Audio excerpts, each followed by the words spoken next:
Why was the beauty queen robbed of her life? They say beauty is a powerful force capable of saving the world, but unfortunately, it does not guarantee happiness and can sometimes lead to trouble. Beautiful girls are always the center of attention, usually with many admirers. However, renowned beauties and crowned beauty queens are not only surrounded by fans and patrons, but also by many envious people, ill-wishers, and obsessed stalkers capable of unpredictable actions. The case of the tragic demise of the young Kimberly Olivera shocked all of South America, becoming one of the most shocking and resonant. The girl, who won several beauty contests and was a contender for the title of Miss Brazil, was brutally and treacherously deprived of life. She dreamed of fame and recognition, but they turned out to be very different from what the model had imagined. Her name indeed became widely known far beyond her native country, and people admired Kimberly's beauty and youth. At the same time, they were horrified by the terrible manner in which she ended her life in the prime of her years, and by the many heights she could have still reached. Who was Kimberly Olivera? Kimberly Karen Mota de Oliveira was born on February 26, 1998, in the small yet cozy Brazilian town of Massacre, located in the municipality of the same name in the state of Amazonas. She was the eldest child and the only daughter in the family of Naila and Jose Oliveira, and was raised alongside her two younger brothers. The girl had Brazilian, Spanish, and Indian roots, and it can be said she won the genetic lottery. She possessed incredibly attractive looks that drew the eyes of those around her like a magnet. Kimberly had flawless skin, luxurious thick hair, a dazzling smile, and a slender feminine figure. The beauty was used to universal attention, admiration, and adoration, with her peers and adults alike comparing her to an angel. From a young age, she engaged in dance and gymnastics, loved swimming, and meticulously took care of her appearance and manners. At the same time, she excelled in school, read a lot, regularly visited the theater, and studied foreign languages. Already in her teenage years, Kimberly began participating in various beauty contests, where she won prizes and also modeled in advertisements and clothing catalogs. In high school, she firmly decided she wanted to connect her life with the modeling business, especially since her mother Naila was also a recognized beauty in her youth and won several titles, including Miss Massacre. However, Naila later married and sacrificed her modeling career for the sake of her family and raising 3 children. Kimberly realized she had outstanding physical attributes and loved to pose in front of the camera. She was featured several times in fashion magazines, participated in shows, and won the official title of the most beautiful girl in her hometown. She also reached the finals of the Miss Amazonas contest in 2017, prepared to participate in it again, and was a serious contender for the title of Miss Brazil. In case of victory, she could have gone on to prestigious contests like Miss World or Miss Universe. However, Oliveira understood well that to win at such a high level, beauty and charisma alone were not enough. Contestants there are also evaluated based on their intelligence, education, moral qualities, charitable activities, and so on. Additionally, contenders for the beauty queen crown must not have criminal records, legal issues, or photo shoots in the nude style. Kimberly actively managed her social media accounts, where she promoted a healthy lifestyle, sports, and proper nutrition. She also detailed her life, posted shots from various photo shoots, and simply interacted with her growing number of followers. By 2019, her page on a popular social network had several tens of thousands of followers. The model aimed to be a role model, inspiring and motivating her followers. At 19, she decided to pursue higher education and aimed to enter medical school to become a dentist. To achieve this, Kimberly moved to Manaus, the capital and largest metropolis of the state of Amazonas, where her maternal uncle Henry lived. After successfully passing the necessary exams and enrolling in the university, she moved from a quiet, cozy place to a huge, bustling city, settling in her relative's house. Olivera quickly adapted to her new environment, made friends, and successfully combined her studies with sports, advertising shoots, and participation in various projects. Persistent and cunning admirer. In her free time from studies and photo shoots, Kimberly usually spent time with her friends, often hanging out in various places as a large group. In the fall of 2019, Kimberly and her close friend were enjoying themselves at a popular club when a handsome young man named Rafael Fernandez Rodriguez approached them. He wanted to get to know Olivera and offered to buy her a cocktail. However, the model, accustomed to the heightened attention towards her and knowing how to handle such situations, politely declined, noting that she was not alone and didn't need anything. Rafael simply apologized for the disturbance and left, but the girl didn't yet know that this entire scene was premeditated and orchestrated by the stranger. The fact was that the man had been following the young model's social media page for about a year, closely observing her, but never attempting to make contact until that day. He knew well the places the beauty frequented and decided to act, pretending to see her for the first time and merely wanting to meet her. At that time, Rodriguez was 31 years old, recently divorced, and obsessed with the idea of meeting and starting a romance with Kimberly. Learning from posts and stories that the model had moved to Manaus, he also moved to the city, where, having a legal education, he quickly found a high-paying job in corporate law and rented a spacious apartment in an elite residential complex. Then, he began implementing his plan, closely monitoring Olivera, waiting for the right moment to approach her. After the unsuccessful attempt to meet at the nightclub, Rafael decided to step out of the shadows and started sending the girl private messages on social media, inviting her on a date. He also actively commented on and liked all the posts the model shared on her profile. For several months, she ignored the persistent follower, paying him no special attention as she regularly encountered similar situations, and this guy didn't particularly stand out. Rodriguez then changed his tactics, adding Kimberly's classmates, friends, and even relatives to his friends list, trying to befriend them and gain their trust. This plan succeeded, and he managed to obtain her phone number from one of her close acquaintances. The obsessed stalker then began messaging her in instant messengers, suggesting they meet. The man studied the object of his admiration well, knowing what she liked, where she went, what music she listened to, and so on. He started attending outdoor training sessions occasionally conducted by Olivera herself, and only there did he manage to catch her attention. They finally talked, and after that, they began regularly calling and messaging each other on social networks. Rafael managed to pique the girl's interest as he was well prepared. Despite a significant age difference of almost 10 years, an easygoing friendship developed between the young people. The man cautiously approached, trying to court and please the girl beautifully without scaring her off, but also not letting her forget about him. His tactic worked perfectly, and in March 2020, Kimberly and Rafael declared themselves a couple and started officially dating. Obsessed owner. The attractive and romantic guy who did everything to win the beauty's affection revealed his true colors as soon as they began dating. He started literally monitoring his beloved's every move, wanting to know everything about where she went, whom she communicated with, who messaged her, and so on. Initially, the girl even found it amusing, as no one had ever restricted or controlled her before. However, the situation worsened daily, and Rafael's behavior became increasingly intrusive and aggressive.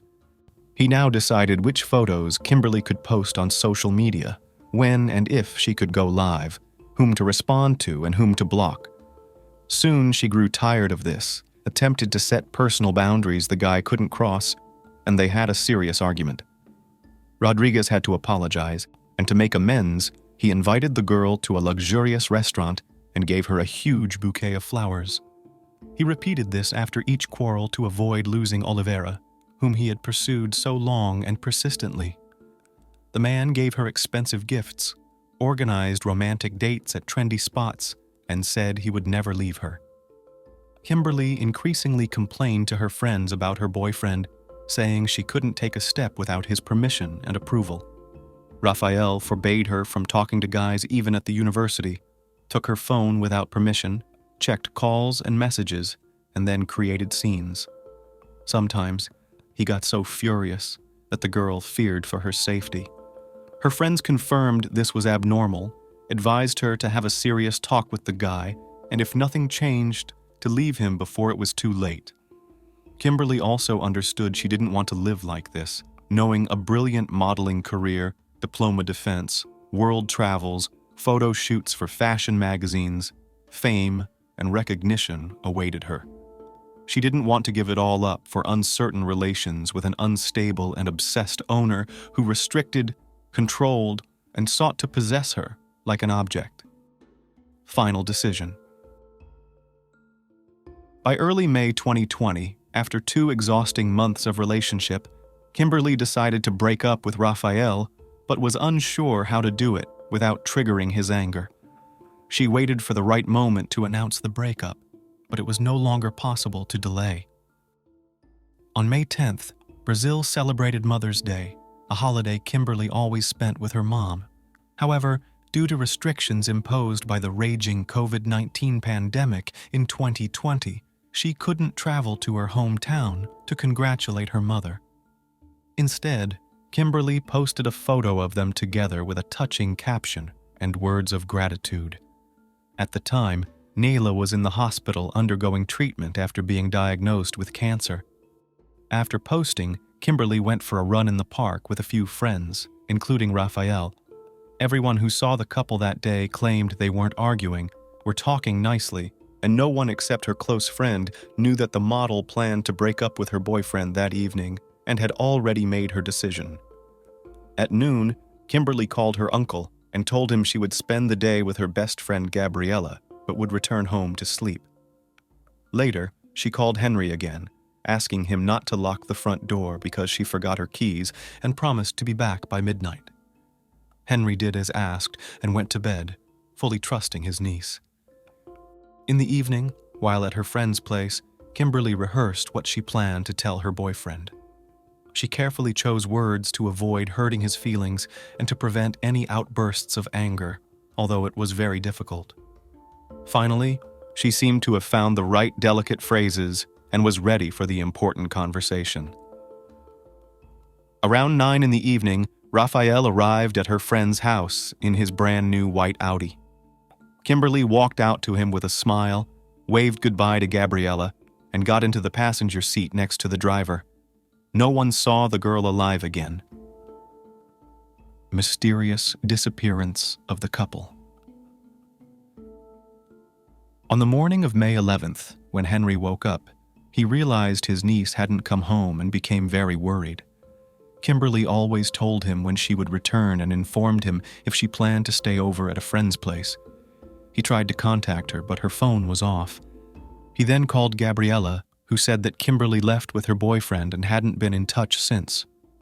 Henry called Raphael, but he didn't answer, which was very strange. It soon became clear that the girl didn't show up for her university classes, something she had never done before.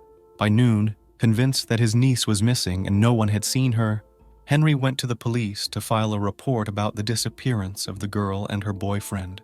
However, the authorities just laughed at him, saying Olivera and her boyfriend were adults and could go wherever they wanted without telling anyone.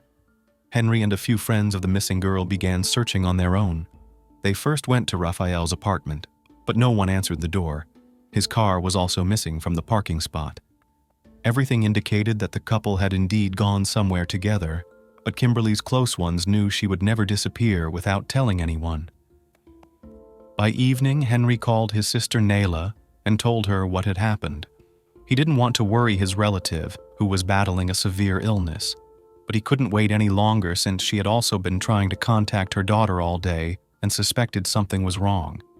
He tried to reassure her that nothing bad could have happened to Kimberly since she didn't keep bad company, had no harmful habits, and avoided trouble. Kimberly's friends began massively posting her photos on their social media pages and various groups, asking for any information about the girls or her boyfriend, Raphael's whereabouts. Since the young model was quite a popular figure, news of her disappearance went viral, and thousands of followers joined the search. However, this yielded no results. Grim discovery in a locked apartment. The police only began to act on May 12th, nearly 2 days after the couple's disappearance. A search warrant was obtained for Raphael's apartment, as it might contain clues or hints about the whereabouts of the young people. But what the authorities discovered when they forced open the locked door and entered the premises shocked everyone. Kimberly was in one of the rooms, but unfortunately, there was nothing that could be done to save her. The lifeless body of the young girl lay on the bedroom floor in a large pool of her own blood, covered with a sheet. There were also several large bloodstains on the bed, and blood traces and smears on the carpets and floor coverings were found in almost every room. It was evident that the criminal had panicked, trying to cover up the evidence, but soon realized it was futile and simply fled, turning the air conditioner on full blast to slow down the body's decomposition so no one would suspect a body was in the apartment. The forensic experts found 4 stab wounds on the victim's body, 2 to the chest and 2 to the neck. The weapon used was a large kitchen knife, which lay in the next room with traces of blood and clear fingerprints of the criminal. The perpetrator didn't even try to get rid of it or wipe off the traces, but just threw it on the floor. Judging by the absence of defensive wounds or signs of a struggle on the body, the girl was most likely attacked suddenly when she least expected it. It appears the attack happened on the bed, but she was finished off on the floor with a blow to the neck, severing her carotid artery. The apartment owner was nowhere to be found, and his documents, some personal items, bank cards, and car keys were missing. The state of the rooms indicated he had left in a hurry. If Raphael was previously considered missing, he was now reclassified as the prime suspect in the brutal crime. But where to look for him, and could he have left the country by now? Hunt for the fugitive criminal. The forensic examination confirmed that the fingerprints on the crime weapon belonged to the missing Rodriguez. No traces of other people were found in the apartment. At the time of the crime, only the criminal and the victim were present, dispelling any remaining doubts about the man's guilt. Alerts about Raphael were immediately sent to police stations across the state and circulated widely on social media, noting that a dangerous criminal was being sought and requesting any information about his whereabouts. Additionally, a search was launched for the white Audi that the suspect drove. Detectives understood that every minute counted, so they checked all reports from vigilant citizens. On May 13th, news came that a white Audi was found crashed in a ditch by the roadside in the neighboring state of Caracaraí. The car, as it turned out, belonged to the suspect. Surveillance footage showed Raphael driving at high speed. It seems he lost control. The car veered off the road and overturned. However, it was unknown how badly the driver was injured and where he went. There was speculation that he might have hitchhiked to the Venezuelan border and fled there. Failed attempt to cross the border. It was soon learned that the injured man in the accident was indeed picked up by a passing car and taken to a nearby town. There, Rodriguez took a taxi to the nearest bank, withdrew almost all the money from his account, and then took the same taxi to the border town of Boa Vista. From there, he attempted to cross the border into Venezuela on foot to escape justice. Fortunately, his attempt to leave the country was unsuccessful. Due to restrictions related to the worsening COVID-19 situation, the man was not allowed to pass. He could have returned to Boa Vista, a city of nearly 300,000 people, and tried to blend in, but detectives found out that the suspect preferred to hide in the wooded area, waiting for things to quiet down. After a couple of days of searching, the fugitive was found deep in the forest, in a small hut almost camouflaged by the surrounding environment. However, the arrest didn't go smoothly. The police were suddenly attacked by men wielding machetes, whom Rodriguez had hired from the local population for personal protection, paying them generously in cash. Fortunately, there was no bloodshed, as the authorities showed their badges and explained they were there to apprehend a dangerous criminal. They informed the bodyguards that aiding the criminal could result in serious legal consequences for them as well. Raphael's version. By the time the main suspect was arrested, the police already had all the evidence of his guilt, so denying it was pointless. Surveillance footage showed Kimberly getting into his car, arriving at his place, going up to his apartment, and then Rodriguez leaving alone a few hours later, fleeing the scene. Interestingly, in all the videos, the couple appeared calm, chatting pleasantly and smiling. Rafael left the apartment calmly, clearly not feeling fear, remorse, or guilt. Under the weight of evidence, the suspect admitted his guilt, but presented a rather strange version of the events of that day. According to him, he and his beloved decided to have a romantic evening and went to his apartment for that purpose, where they had intimate moments. Afterward, Kimberly went to take a shower, and Rafael decided to check her phone, finding out she had been chatting with several guys on social media. He wanted to confront her directly about it, but first went to the kitchen and took a large knife, hiding it under a pillow. He claimed he did not intend to harm her, but only wanted to scare her if she tried to deceive him. When Olivera came out of the shower and lay on the bed, Rafael immediately started questioning her about whom she was communicating with. The girl just smiled and said she wasn't talking to any men. This infuriated Rodriguez. He realized his beloved was lying and mocking him. He grabbed the knife and quickly inflicted 2 blows to her heart. The victim didn't have time to understand or resist, but slipped off the bed onto the floor, where the attacker delivered 2 more fatal blows to her neck. Realizing what he had done, Rafael tried to cover up the traces, but quickly understood it was futile.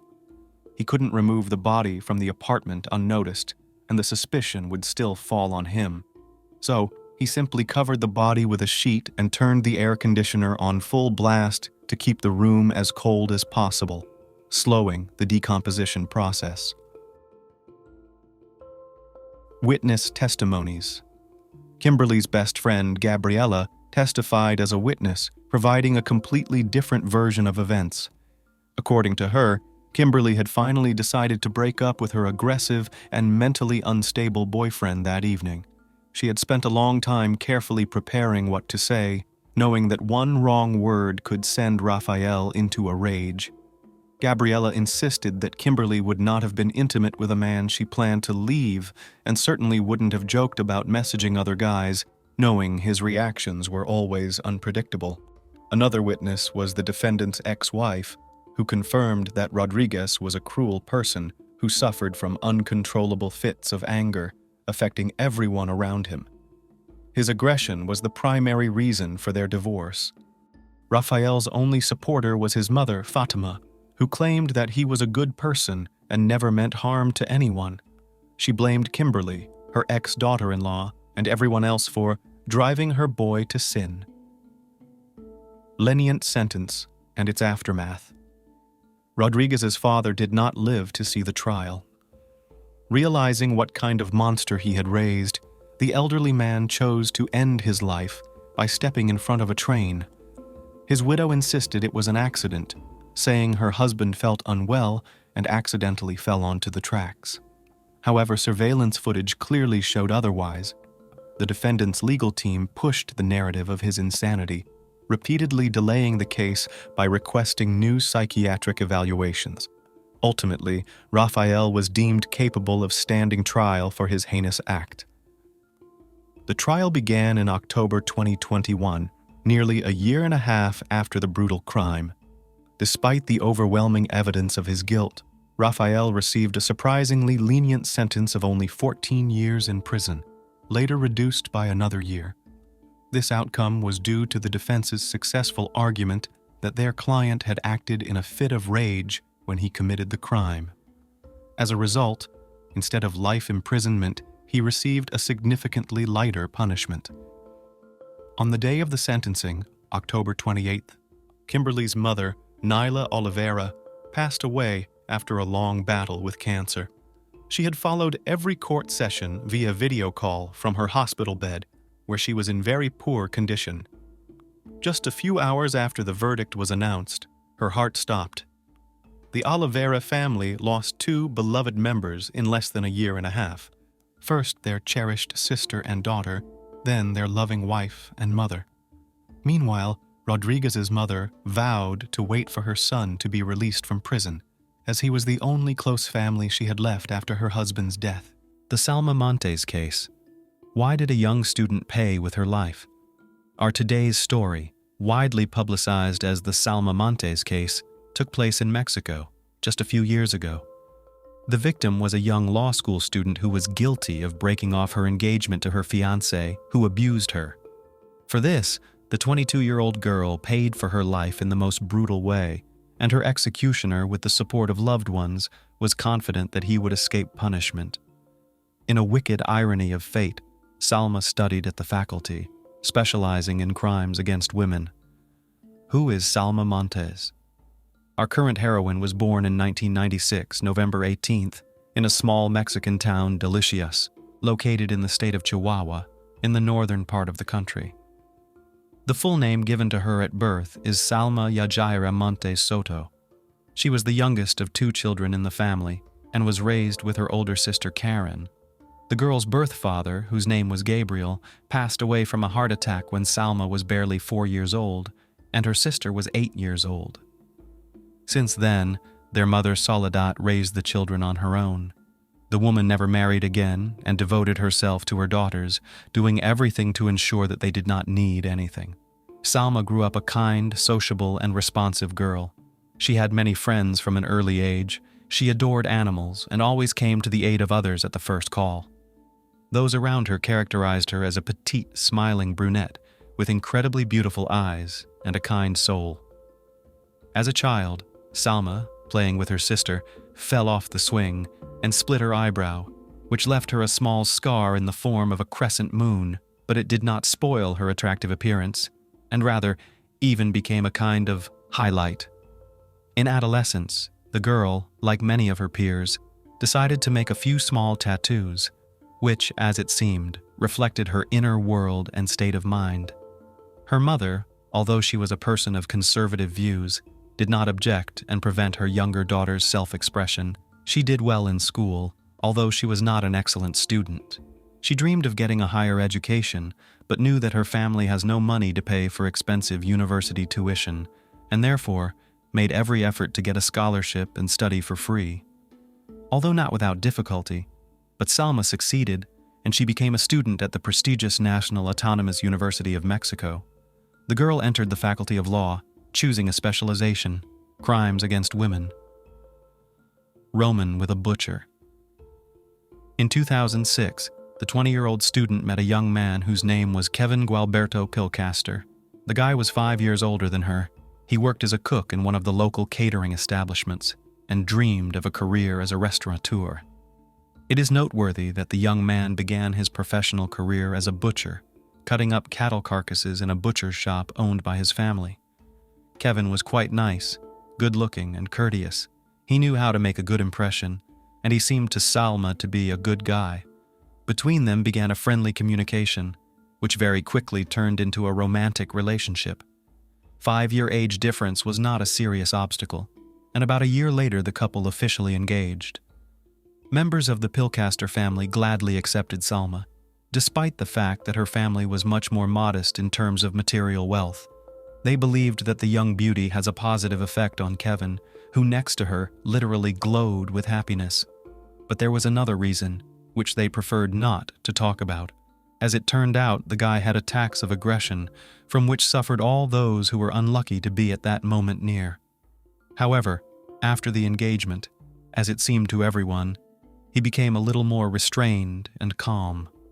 But Soledad and Karen did not want to be related to the rich chosen Salma. They noticed a change in Salma's behavior, which caused them genuine concern. Since the beginning of their relationship with Kevin, she became withdrawn, often crying, closed in his room, and from the smiling and cheerful leader has not left a trace. At the same time, Salma desperately tried to convince her mother and sister that she was fine. In addition, her face and body were periodically bruised, which she carefully tried to hide, and their origin was not explained in any way, avoiding an answer. When Salma accepted a marriage proposal from her boyfriend, her loved ones were shocked and desperately tried to dissuade her from marrying a guy who abuses her. But the young student, despite everything, was in love with her chosen one and naively believed that everything would change for the better. A scandalous breakup. Time passed, and Kevin became more and more irascible, aggressive and intemperate. He was jealous of his passport literally to every pillar, forbade her to communicate with fellow students, and in general with any guys, and also demanded that Salma daily reported to him about where she was and with whom she saw. On this ground, the couple constantly quarreled, and the young man often put his fists into action. At the end of March 2019, after another major quarrel, which ended in manhandling, Salma broke off the engagement just a couple of months before the planned wedding. For her fiancé, it turned out to be a terrible blow, but not because he loved the girl, was very worried about it and wanted to fix everything, but because he took the deed of the chosen one as a personal insult. First time, Kevin tried to return the bride, but he did it in an ultimatum and orderly form. When he realized that she did not want to see him anymore, he suddenly changed tactics. He again became courteous and polite, as at the beginning of their relationship, offered the former lover to remain friends and continued to communicate. A couple of weeks after the breakup, the young people finally calmly talked and seemed to have figured everything out. Salma at the time was actively preparing for the defense of the diploma, had an internship, and was too busy studying, and therefore about the conflict with her former fiancé and broken engagement almost did not think. When on May 31st, Salma unexpectedly called Kevin and proposed to meet, she did not think it strange or suspicious, and she agreed. They agreed to see each other that evening in the parking lot outside the local Natural History Museum on the northeast side of town. The guy worked near the place and often left his car there. After school, Salma was given a ride to the building by a close friend of hers named Violet. Since it was Friday night, they said goodbye until Monday, agreeing to go to the library together that day to study. There was a Ford Transit van in the parking lot, which belonged to Kevin's parents and which he himself used as his work vehicle. The young man was supposed to show up any minute, so Salma headed for the car while her friend went home. Salma has not been seen alive since. Disappearance of a student. When Salma did not return home in the evening, her mother and sister sounded the alarm. She always warned her loved ones if she was going to stay out late or spend the night at a friend's house. About the planned meeting with Kevin, Soledad and Karen did not even guess, because Salma, not wanting to upset them, hid it from them. The student's cell phone was turned off, and after several hours of unsuccessful attempts to reach her, her mother and sister began to call her friends, but they could not help. When the relatives contacted Violet, she said that Salma was going to meet her ex-fiancé, and she drove her to the meeting. At this point, the women realized that something terrible had happened, and it was time to sound the alarm. They immediately, right in the middle of the night, went to the police station, where they reported the disappearance of Salma, as well as their terrible guesses about what might have happened. Law enforcers took the statement of the concerned women seriously and quickly began searching for the missing student. The first thing was questioned Violet, who last saw Salma. She confirmed that she took her friend to meet her ex-fiancé, and they said goodbye in the parking lot, and a couple of hours later, Salma Montes' phone was turned off and unavailable. Kevin, who was visited by the police in the morning, said he saw his ex-fiancé in the parking lot. They talked for a while and went their separate ways. It was obvious that the guy was not telling us something, but he had nothing to show for it. Less than 24 hours had passed since Salma's disappearance, and there was still hope that she would soon turn up alive and unharmed, and there were no good reasons for detention, searches, and interrogations, so the investigators limited themselves to talking outside the station and collecting testimony. Salma's friends, fellow students, and relatives took an active part in the search for her. They pasted flyers with her photos around the city, created posts on social networks, through which they asked to share any relevant information about Salma's whereabouts. The missing person was described as a petite, skinny brunette with light skin and brown eyes. Among the special features mentioned were her tattoos, 3 hearts on her stomach and musical notes on her right arm, as well as a small scar above her eyebrow. She was carrying a cloth backpack with textbooks, notes, and a student ID card, which she always carried with her. A grisly find on the banks of the canal. On June 7, 2019, a badly disfigured and decomposed human body was found on the bank of a canal miles away from the interstate highway, the appearance of which was literally shocking. The hands were missing, The skin had been stripped off in places, the hair had been burned off, and the face had been mutilated beyond recognition. In addition, all teeth had been removed, and no personal belongings or clothing could be found. According to preliminary reports, the cause of death was a deep wound in the neck inflicted by the precise blow of a sharp knife. As a result of this action, the carotid artery was damaged, and the girl literally bled to death in a couple of minutes, and all other injuries were inflicted posthumously. Obviously, the perpetrator did everything possible to make the body unrecognizable, either by fingerprints, dental records, or any special features or external data. Experts only agreed that it was a young girl aged 25 years old, and it was immediately suggested that the body belongs to Salma Montes, who disappeared a week ago and whose story was actively replicated in the press. The mother and sister of the girl were invited to the identification, but they could not recognize their relative in the disfigured corpse. The women simply refused to believe that someone could have treated the kind-hearted and sympathetic Salma so cruelly. In order to unambiguously identify the identity of the victim, required an expensive DNA examination. However, the Montes family had no money for such research, so the test was conducted by a state laboratory, whose equipment left much to be desired, and the probability of error or inaccuracy was quite high. Unfortunately, the results of the examination confirmed that the mutilated body found did indeed belong to the missing student. However, the grief-stricken relatives of the girl still refused to believe it, and announced on social networks to raise funds for a second examination in a private laboratory with more accurate and modern equipment. Hundreds of concerned people responded to their request, and the necessary amount of money was collected quickly enough, but, alas, the retest only confirmed the results of the previous one. It was Salma, the only suspect.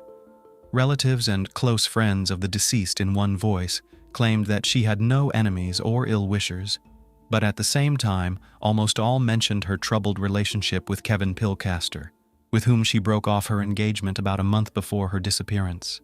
Salma's mother and sister claimed that her ex-fiancé abused and beat her, which is why she decided to break up with him. It would seem that this guy should have been the main, if not the only, suspect from the beginning. But until the body was identified, he remained at large and his house, car, and personal belongings were not searched, which gave him a great opportunity to get rid of the evidence. Only 2 weeks after Salma's disappearance, and a week after the discovery of her body, Kevin was taken into custody on charges of kidnapping and brutalizing his former fiancée. The young man himself categorically denied his guilt, although he agreed to cooperate with the investigation. However, his testimony has largely changed. The new version and found evidence. In the opinion of forensic experts, an experienced butcher or surgeon worked on the body of the girl. The hands were separated from the body with precise cuts on the joints, which spoke of a good knowledge of anatomy. The skin was also expertly and skillfully removed. As it turned out, the perpetrator removed it in places where there were tattoos, as well as noticeable birthmarks in order to eliminate the possibility of identifying the body by them. Since Kevin had worked as a butcher in the past and had extensive experience in cutting carcasses, the prosecution tried to cling to this thread. But the defendant's lawyers insisted that it was a mere coincidence, and this circumstance could not be used in court as evidence of their client's involvement in the case. According to the new version told by Pilcaster after his arrest, that evening they actually met with his ex-fiancée in a parking lot near his work. They were just talking when suddenly another guy approached them, who, according to Kevin, was Salma's new boyfriend. Allegedly, this guy was jealous of the girl's former fiancé and punched her in the face with a swing, but the defendant stood up for Salma. He told her to take shelter in his van, and he himself decided to deal with the offender in a manly manner. However, the fight had barely started when Salma jumped out of the van and begged Kevin not to hurt her boyfriend. After that, Salma and the stranger left, and Pilcaster went home. The defendant's parents and grandmother, who were called as witnesses, claimed that he returned home at midnight, changed his clothes, and went out with his new girlfriend named Consuela. Soon, the girl herself showed up at the station to confirm Kevin's alibi, saying that on that fateful night he was with her and could not have committed the crime, and then cover his tracks. The van in which the suspect was traveling was seized, and inside the vehicle was found washed-up traces of blood belonging to the deceased. In response, the young man claimed that Salma had gotten the nosebleed after a jealous boyfriend punched her, and she probably left a trail when she hid in the van while the men worked things out. However, according to Salma's family and friends, no new boyfriend has appeared for her since her breakup with her fiancé. She was completely absorbed in her studies, wrote a diploma, and preparing for his defense. By the way, to find this mysterious boyfriend, which Kevin could not even thickly describe, and failed, most likely because he made him up. Despite the new details and Consuela, who came out of nowhere to confirm the alibi of the accused, the whole story looked very strange and unreliable. Nevertheless, the court found that the evidence presented by the prosecution was insufficient to convict. Pilcaster was acquitted and released from the courtroom in August 2019. Escape from the city. Almost immediately after his release, the young man hurriedly left his hometown, and for about 6 months did not give any news of himself at all. This caused a storm of indignation among the relatives of the murdered girl because the case was not closed. The investigation continued, and the only suspect was simply released like this. In fact, letting him escape. As this unprecedentedly brutal case became publicized, and its details were covered in the press for about 2 months, many residents of the city decided to express their support for the Montes family.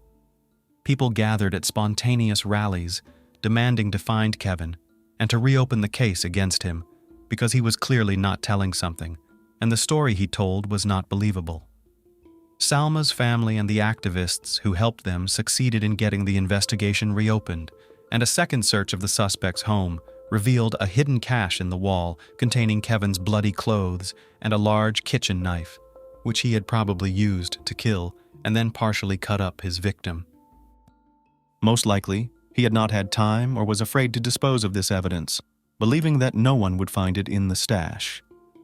At almost the same time, Pilcaster, apparently following the advice of his lawyers, decided to make himself known and go on the attack. He didn't just make himself known, he filed a lawsuit against the Montes family, accusing them of slander, organizing his harassment, and tampering with evidence. The man said he was forced to leave town because he feared for his life because of the harassment organized by Soledad and Karen. In his opinion, the women had turned the entire town against him, and he was simply afraid of being lynched.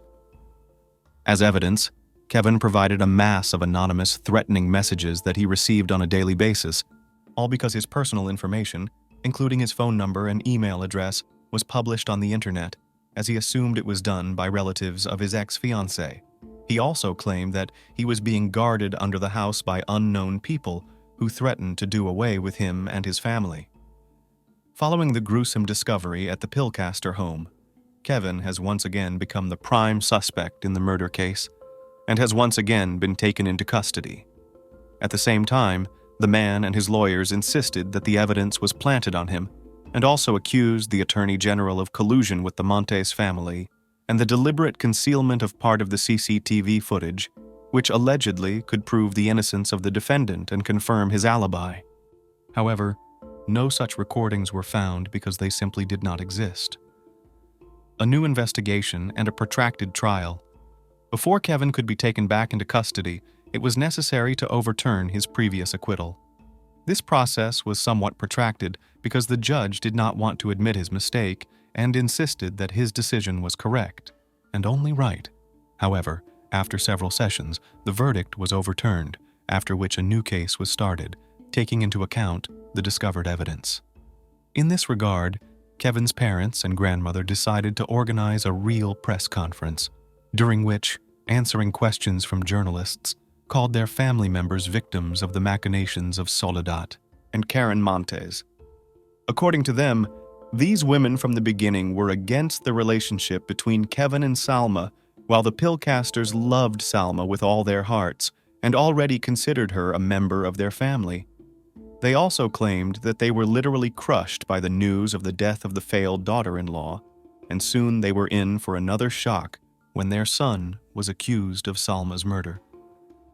The suspect himself in the interrogation did not hide the fact that they had a difficult relationship with the former lover and even confirmed that at times raised his hand on her. He justified his actions by the fact that Salma, allegedly, he cheated and he had the right to punish her. He also did not hide that he was annoyed when Salma broke off the engagement, which she, in his opinion, had no right to do, because it offended him as a man. A new trial did not begin until June 2020. This time Kevin was charged with kidnapping and aggravated brutal murder motivated by gender-based hate. In fact, he himself led the investigation to this conclusion, constantly repeating, "A woman had no right to act and speak like that." The collected evidence, including the bloody clothes and the knife, which was recognized as the murder weapon, as well as the testimony of witnesses, was enough to convict. And the story previously told by Kevin about Salma's new boyfriend, who, in his opinion, and was the real culprit, simply fell apart because there was no other guy in the parking lot or in the life of Salma. However, the prosecution requested time to complete the investigation, and the court agreed to grant the request. In this regard, it was decided to send the defendant for 6 months of pre-trial detention in a maximum security prison. But due to the coronavirus pandemic that swept the world, the investigation was delayed, and court hearings were repeatedly postponed. So Kevin's 6-month pre-trial detention dragged on for almost 2 years. A fair sentence.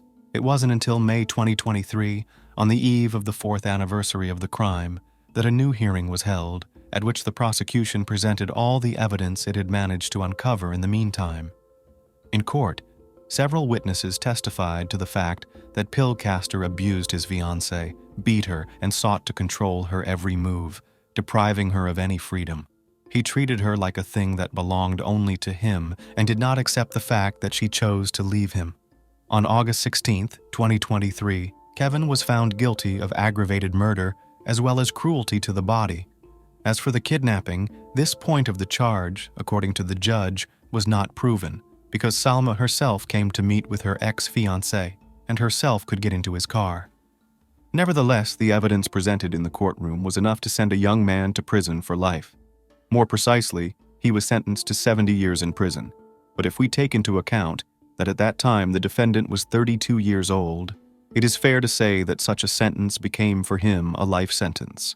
In addition, Kevin was required to pay the Montes family about $45,000 as moral compensation.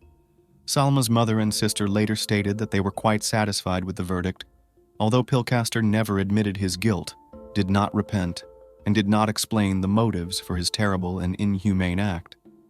Truth is something that exists in reality and corresponds to the real state of affairs, but sometimes it is difficult to accept the truth, and a person creates a lie, which sincerely begins to believe and convince others.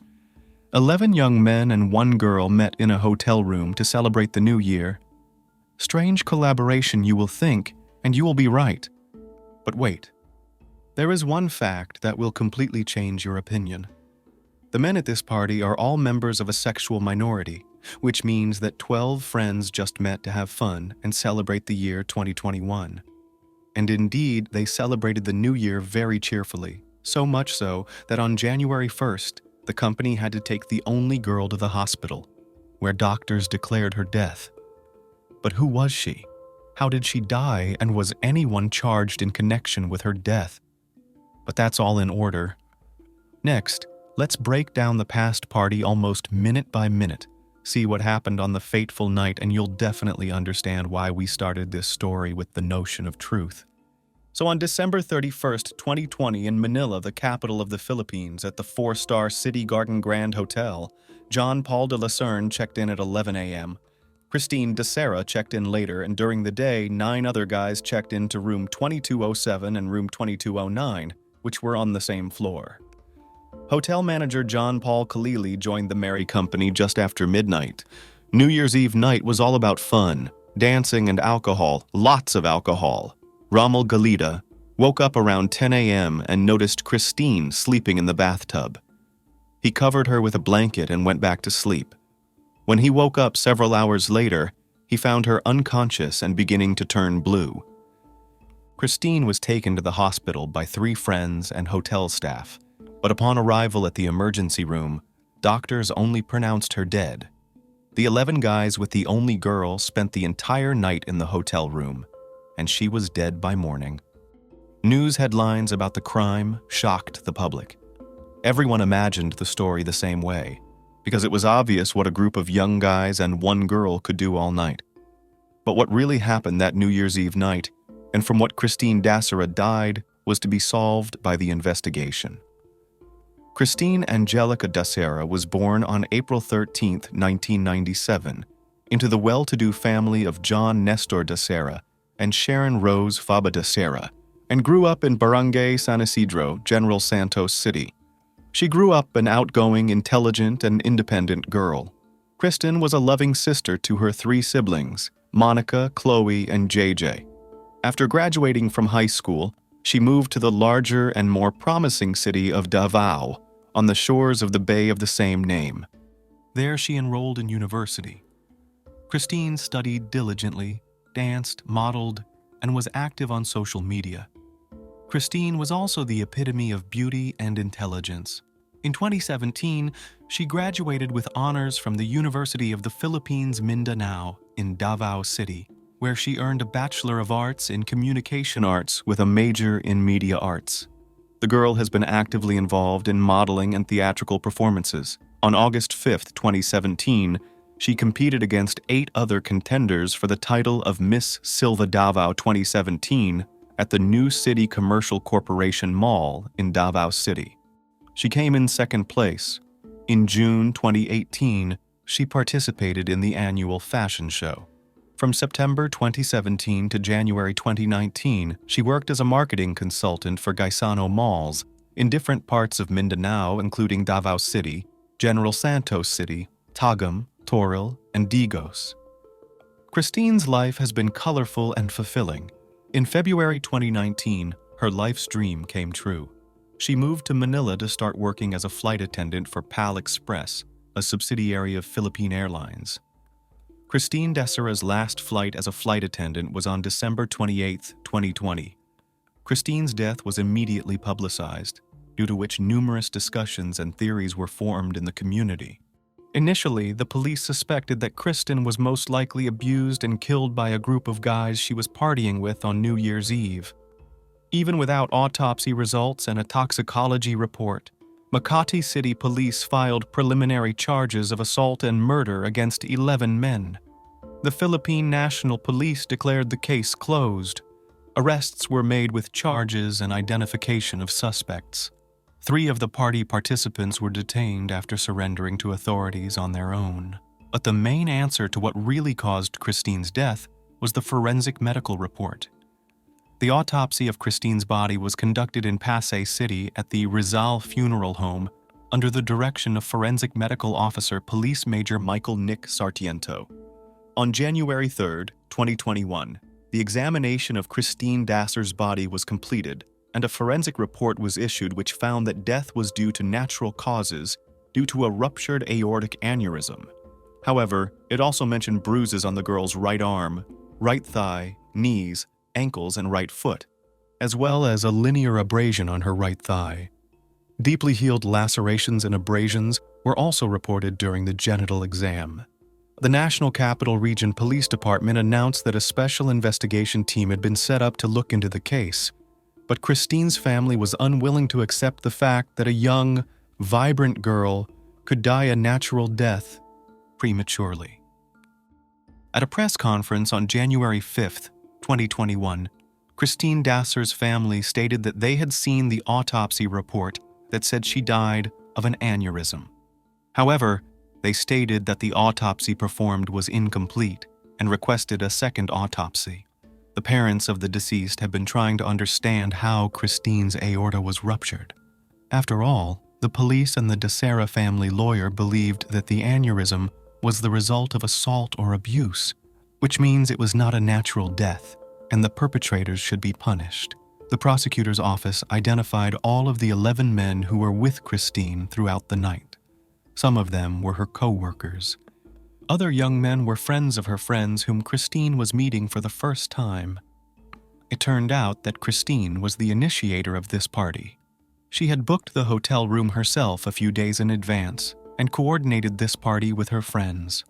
Her mom, Sharon, was aware of her daughter's friendship with men and never opposed it. Since childhood, Kristen had found it easier to socialize and make friends with the male gender, so it was considered normal in their family.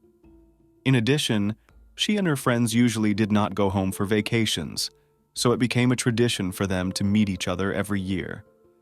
Kristen was able to call her family just after midnight to inform them of the ongoing celebration at the Makati Hotel and to wish her family a happy new year. During the video call, the family could see Kristen's friends and the surrounding festive environment. However, there has been new speculation about the abuse allegation, so in the case, the main evidence of the incident became the frames of the video from the hotel lobby, the study of which helped the police almost minute by minute to reconstruct the picture of what happened. It should be noted that the party was to be held in room 2209. It was this room and booked Christine Dacera. The main events begin to unfold in the late afternoon. At 11:21 p.m., Christine leaves room 2209 and goes to room 2207. At 11:38 p.m., the company returns to their room. Christine goes last. She is holding her shoes in a glass. At 2:50 a.m., Christine, holding the hand of a new acquaintance, Valentine, goes to room 2207. While they are at a neighbor's house, a hotel employee brings an extra mattress to room 2209. At 2:52 a.m., Valentine accompanies Christine to her room. Valentine's gait shows that the girl is already quite drunk. Her gait is too relaxed, and she is holding a bottle in her hand. The friends stop at the door, and Christine suddenly kisses Valentine, but the man quickly pulls away, after which the couple goes inside. At 3:15 a.m., Christine hurriedly leaves her room and goes to her neighbor's room, and 6 minutes later, one of the guys leaves there. He heads to room 2209, presumably to call his friends. At 3:22 a.m., Christine Dacera can be seen chatting with another man in the next room on the right side of the hallway, while two other men walk past them. She looked upset. Suddenly, Christine hugs one of her friends, and then they disappear from the view of the cameras altogether. At 4:13 a.m., John de Lucerne can be seen carrying Christine back to the first room. At 4:22 a.m., the camera again captures Christine at the door of room 2207. It's unclear what brought her there again. She practically falls off her feet, and a guy who looks like John de Lucerne picks her up by the waist and carries her to room 2209. Christine looks pretty drunk. At 5:05 a.m., the camera captures Christine laughing as she runs away from a guy who looks like Louis de Lima. Afterward, they're standing outside room 2207. Christine looks normal, and with him she enters room 2209. At 6:23 a.m., Christine makes her last appearance on camera alive. For the last time, Valentine carries her in his arms from room 2207. The girl is conscious. It was obviously an eventful night, but the most important truth still remains behind the scenes. The party continued until dawn. Around 12 noon, when Christine was found unconscious in the bathtub, her friends carried her to the floor and repeatedly attempted cardiopulmonary resuscitation. After unsuccessful attempts, they called for help at the front desk. A few minutes later, the hotel manager and the head of security arrived in the room. They used a wheelchair to lower Christine to the first floor of the hotel. Rommel Galido accompanied Christine to the hospital. The doctors unfortunately only stated the girl's death. Rommel called Christine's mom and broke the bad news. It can be assumed that what is happening really looks like a fun party, and definitely to be in one room such a large company was cramped, so young people chaotically moved all night from room to room. But the investigators had suspicions about the use of illegal substances to enhance the effect of alcohol. When questioned, some of the detainees claimed that there were no illegal substances during the party, but only whiskey and tequila.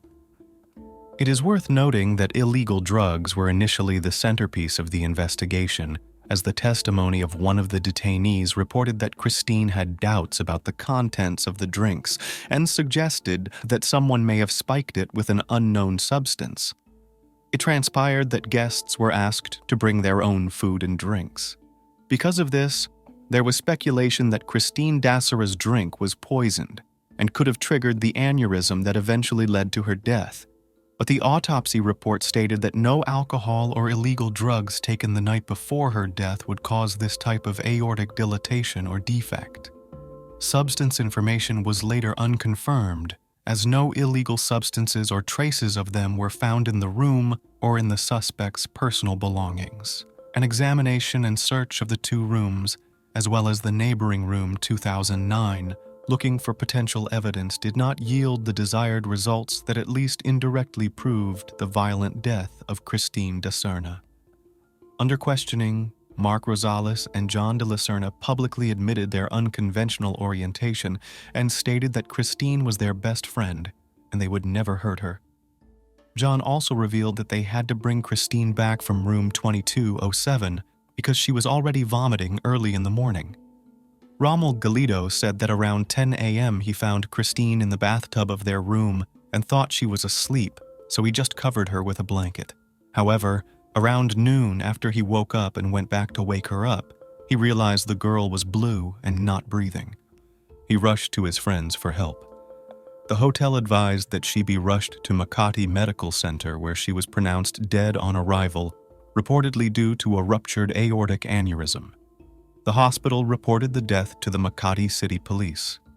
Meanwhile, other men from a neighboring hotel room had left by then. On January 4th, the Philippine National Police sent a separate statement to the media about the Christine Dacera incident, saying that the case is almost solved despite some missing details and conflicting reports on the matter.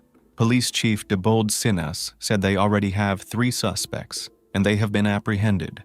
Other suspects were being sought. But as early as January 6th, the Makati City Prosecutor's Office ordered the release of the 3 men who were in custody due to lack of evidence.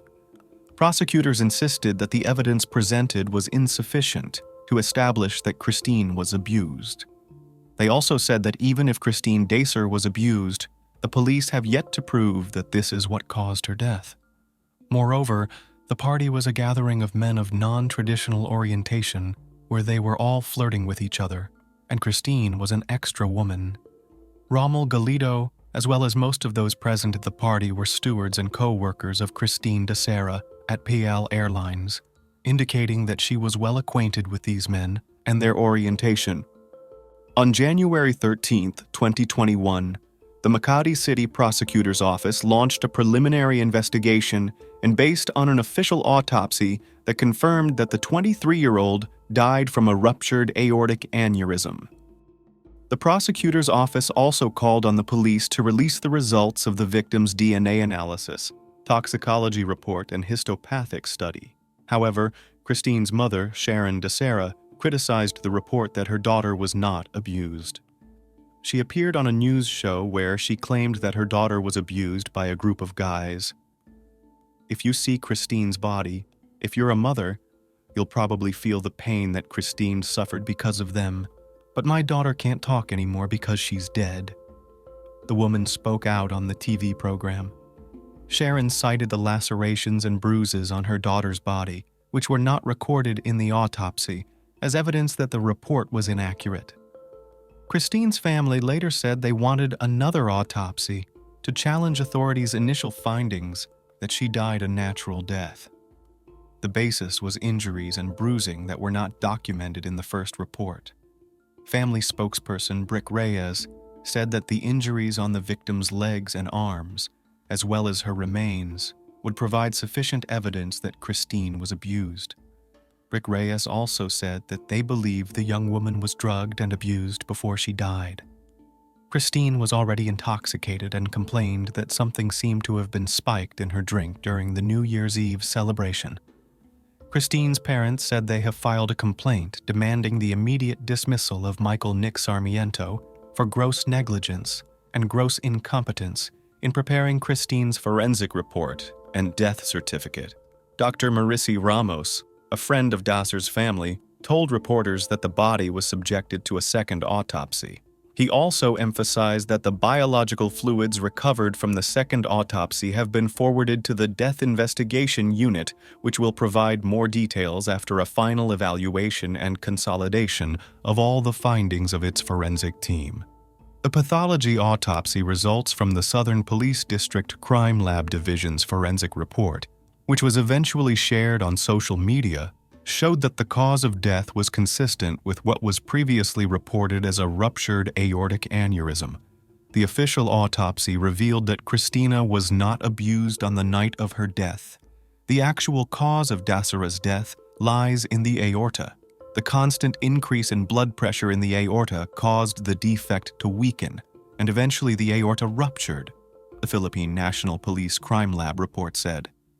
At the time the aorta rupture occurred, there was blood loss, so Christine felt various symptoms such as weakness, nausea, and sweating. The blood loss due to the aortic rupture killed her within a few hours, the report said. This means that the girl had a ruptured aortic aneurysm, which enlarged the lower part of the main vessel, aorta, that supplies blood to the entire body. This vessel runs from a person's heart through the chest and abdomen. Since the aorta is the largest vessel in the body, if it ruptures, a person can lose a huge amount of blood and potentially be fatal, as in this case. In addition, it was noted that Christine's aneurysm did not occur recently. It started a long time ago. The report states that dilatation is a chronic condition and was present long before her death. Had she not died that fateful night, she would still have died in any scenario that would cause her blood pressure to rise enough to rupture the aneurysm. The autopsy also revealed that Dacera's heart was enlarged compared to a healthy heart, further confirming Christina Dacera's undiagnosed hypertension. For the most part, it can be confirmed that the girl's death was due to natural causes. But the widespread misinformation brought shame and persecution to those 11 young guys who were at the party and sincerely tried to give Christine first aid, but they were labeled as criminals. All 11 guys who were charged preliminarily have since been released from custody.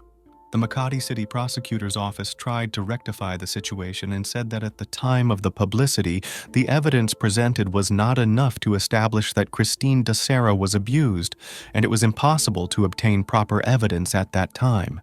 Therefore, they had to build a version based on signs of deterioration of the victim's body. In addition, 2 other suspects said that the police forced them to give false testimony that there were illegal drugs at the New Year's Eve party. Another participant in the story explained his kiss with Christine, which was captured by surveillance cameras on the eve of her death. According to the man, it was Christine herself who initiated it. He, however, tried to push her away. Law enforcement officials were criticized for not conducting a thorough toxicological examination when the flight attendant's body was found. The charges against the men were later dropped due to lack of evidence. The death of Christine Dacera attracted widespread media attention as a result of suspicious circumstances that seemed to contradict the findings of the Philippine National Police. Christine's case continued to receive a lot of publicity online as further developments came from her family, who in no way could accept the truth and believe in the natural death of their daughter.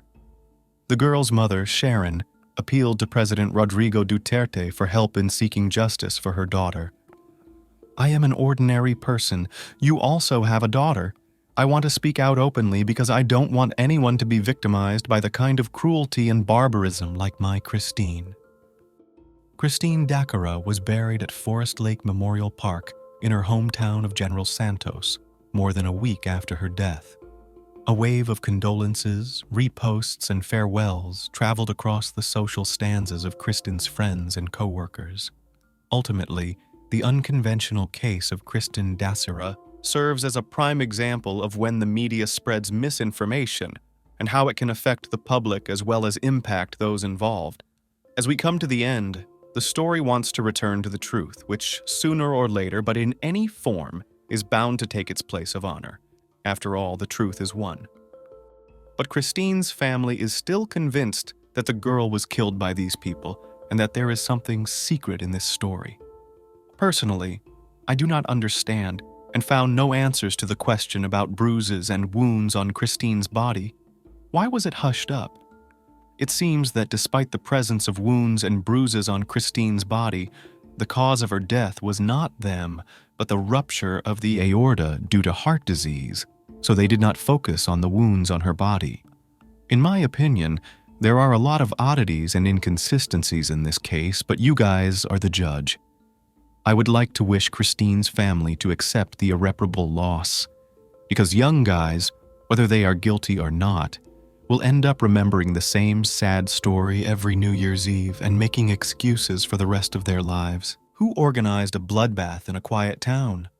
Almost any crime in a small, quiet town where everyone knows each other becomes a high-profile event that will be discussed for a long time. But if it is a brutal crime against an entire family, which has never happened before in these parts, then such stories very quickly grow all sorts of rumors, speculation, fictional gruesome details, and eventually turn into a real urban legend. In the fall of 2010, the small Australian town of Kapunda, with a population of only 3,000 people, located on the Light River, near the Barossa Valley in South Australia, was shaken by the horrific news of the massacre of an entire family. Local law enforcers had never encountered anything like this before, and therefore found themselves in a state of confusion. Rumors immediately spread around the city. Everyone retold the story in their own way, so that the police even had to partially classify the case so as not to leak information and not to sow more panic. The dead family was well known and respected in the city. They had no enemies and ill-wishers, as it seemed to everyone at that time, and there was no motive for the crime at first glance either. What happened looked like a senseless bloodbath, and detectives even suggested that it was the work of some madman or maniac. It is noteworthy that the real culprit was not even initially included in the number of suspects, and probably would have been able to get away with it if he had not accidentally given himself away. The story of the Rowe family. The head of the family, Andrew Rowe, was a native of England, where he was born in 1965. At the age of 3, he and his parents emigrated to Australia, where they decided to stay forever. The family settled in the suburbs of Adelaide, where the boy went to school.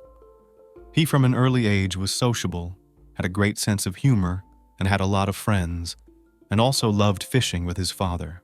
After graduating from high school while studying in the capital of South Australia, Adelaide, a young man met the same cheerful girl named Rose, who was only a year younger than him. Between students quickly began a romantic relationship, and in 1985, they married, playing a modest wedding, which was attended only by their closest people. In 1987, the couple had their first child together, a boy, whom the happy young parents named Christopher, and in 1994 their daughter Chantel was born. The family settled in a quiet and cozy town, Kapunda, where they opened their own small business, founding a company that provided professional carpet cleaning services. Their business quickly took off, and the business brought in a good income, allowing the Rowe to do nothing to deny themselves. The children attended one of the local schools, where they studied well, and in high school began to work part-time, striving for self-sufficiency and financial independence. The eldest son was interested in music and practiced guitar, while the youngest daughter painted well, attended a dance studio, and played on the school basketball team. Chantel was described as a very kind, sympathetic girl, always ready to come to the aid of those who were in trouble. She dreamed of getting a law degree and becoming a lawyer, and her brother decided to connect his fate with programming and computer technologies. The children were very close to their parents, and in general their family was friendly, strong, and happy. In the summer of 2010, 23-year-old Christopher moved out of his parents' home and began living with his girlfriend in the same city, just a few blocks away from his family. And in late September of the same year, Chantel got a part-time job at a roadside cafe as a waitress. It was inconvenient for her to get to the workplace, so her father or brother drove her there. Since the girl was already 16 years old, she dreamed of passing her driver's license as soon as possible to drive a car, but these dreams, alas, were not destined to come true. On November 4th, 2010, Christopher, together with his girlfriend, went on vacation to Brisbane and soon after returning, young people planned to play a wedding. But on the 8th, after the young man was unable to reach any of his family members, he became very concerned. Chris called his father's office, and after learning that he did not go to work for an unknown reason and did not answer the phone, he realized that something bad had happened. So he called his friend and asked him to go to their house to see if everything was okay. A brutal massacre of a family. On November 8th, around 3 o'clock in the afternoon, a patrol car pulled up to the Rowe family home. It is worth noting that at the time, the small-town police station had only 2 people working, and when they realized that they were dealing with a brutal triple crime, they immediately requested help from the administrative center. The picture of the crime was so shocking that even the experienced detectives who came from Adelaide said they had never encountered anything like it. The house inside looked like the set of a horror movie. There was blood everywhere, on the floor, walls, furniture, curtains, and even the ceiling.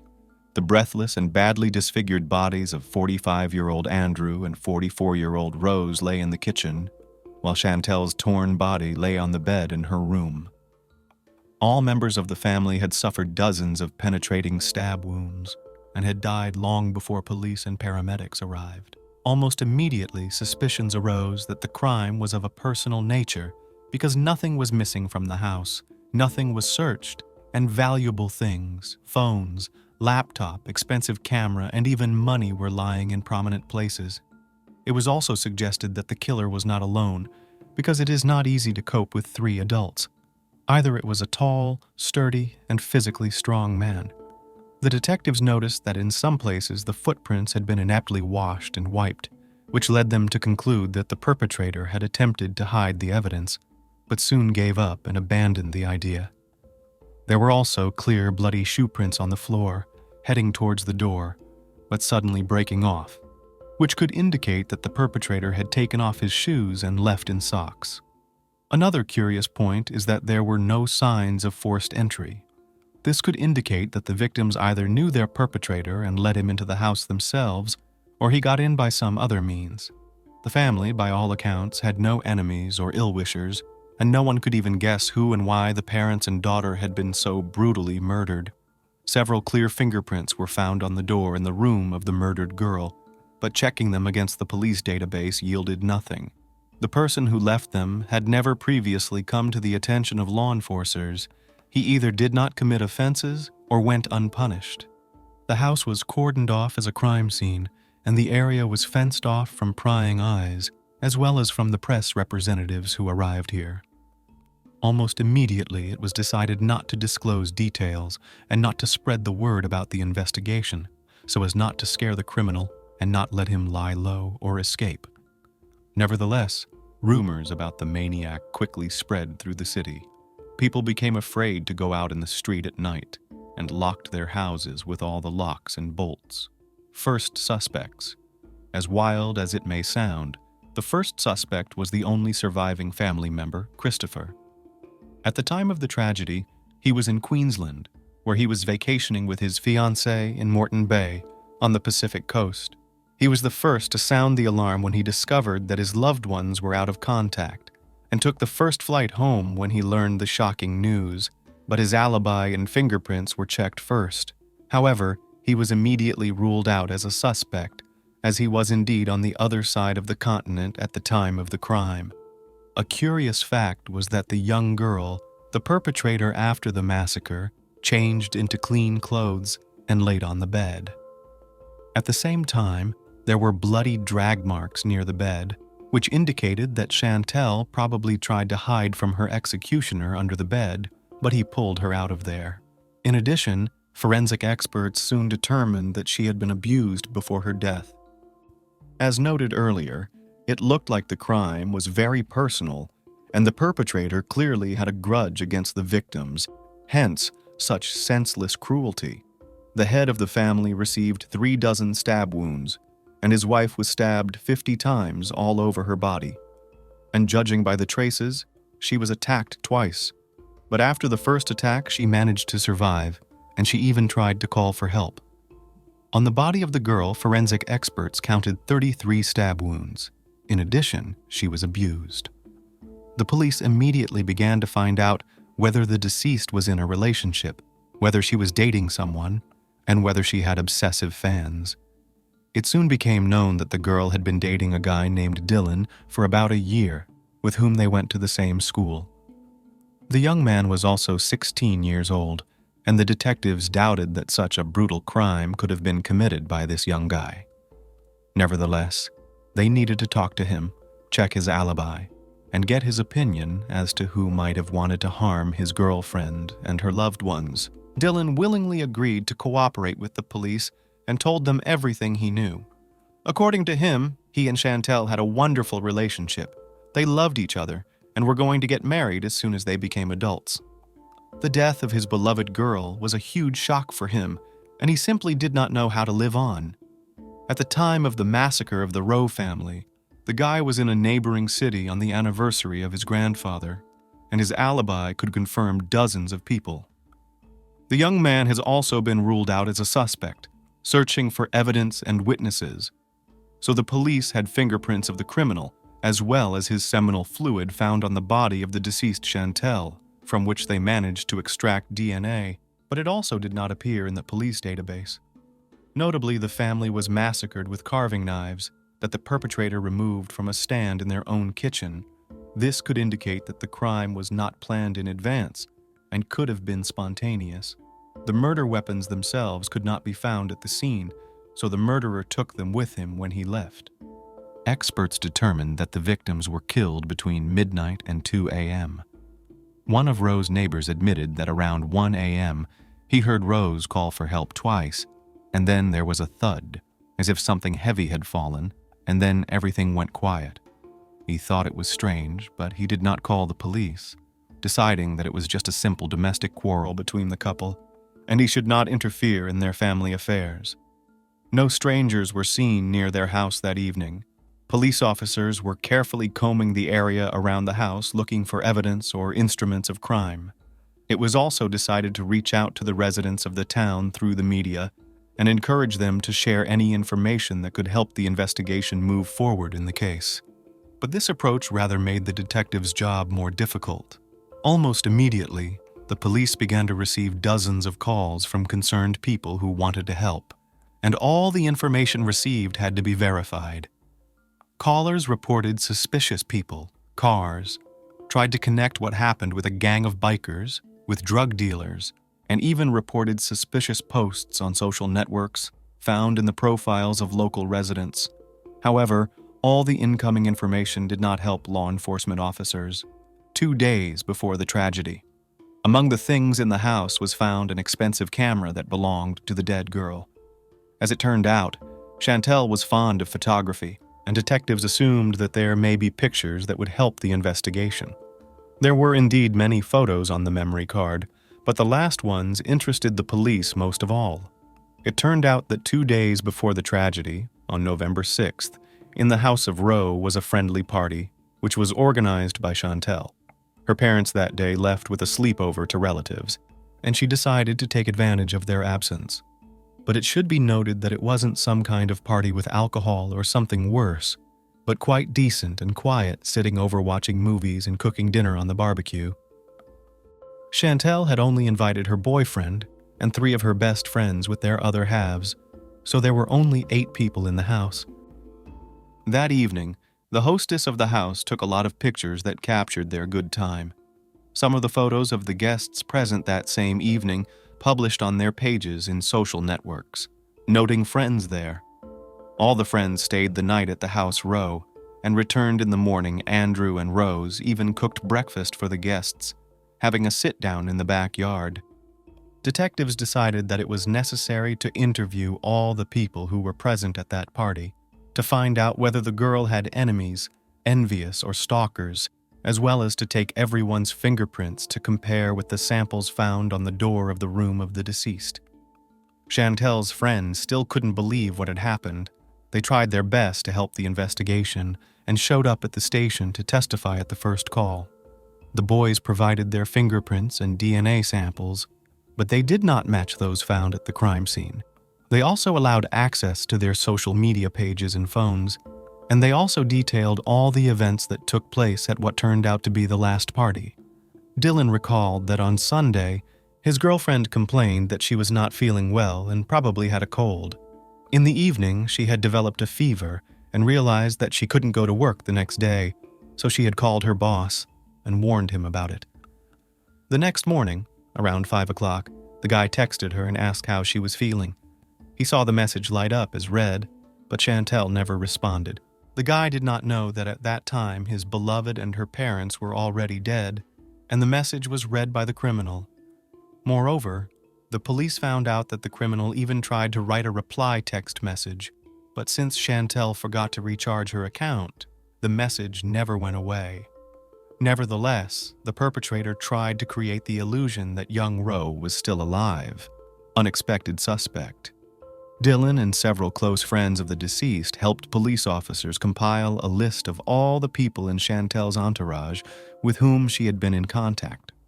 Law enforcement began working their way down that list, talking to and checking out everyone listed there.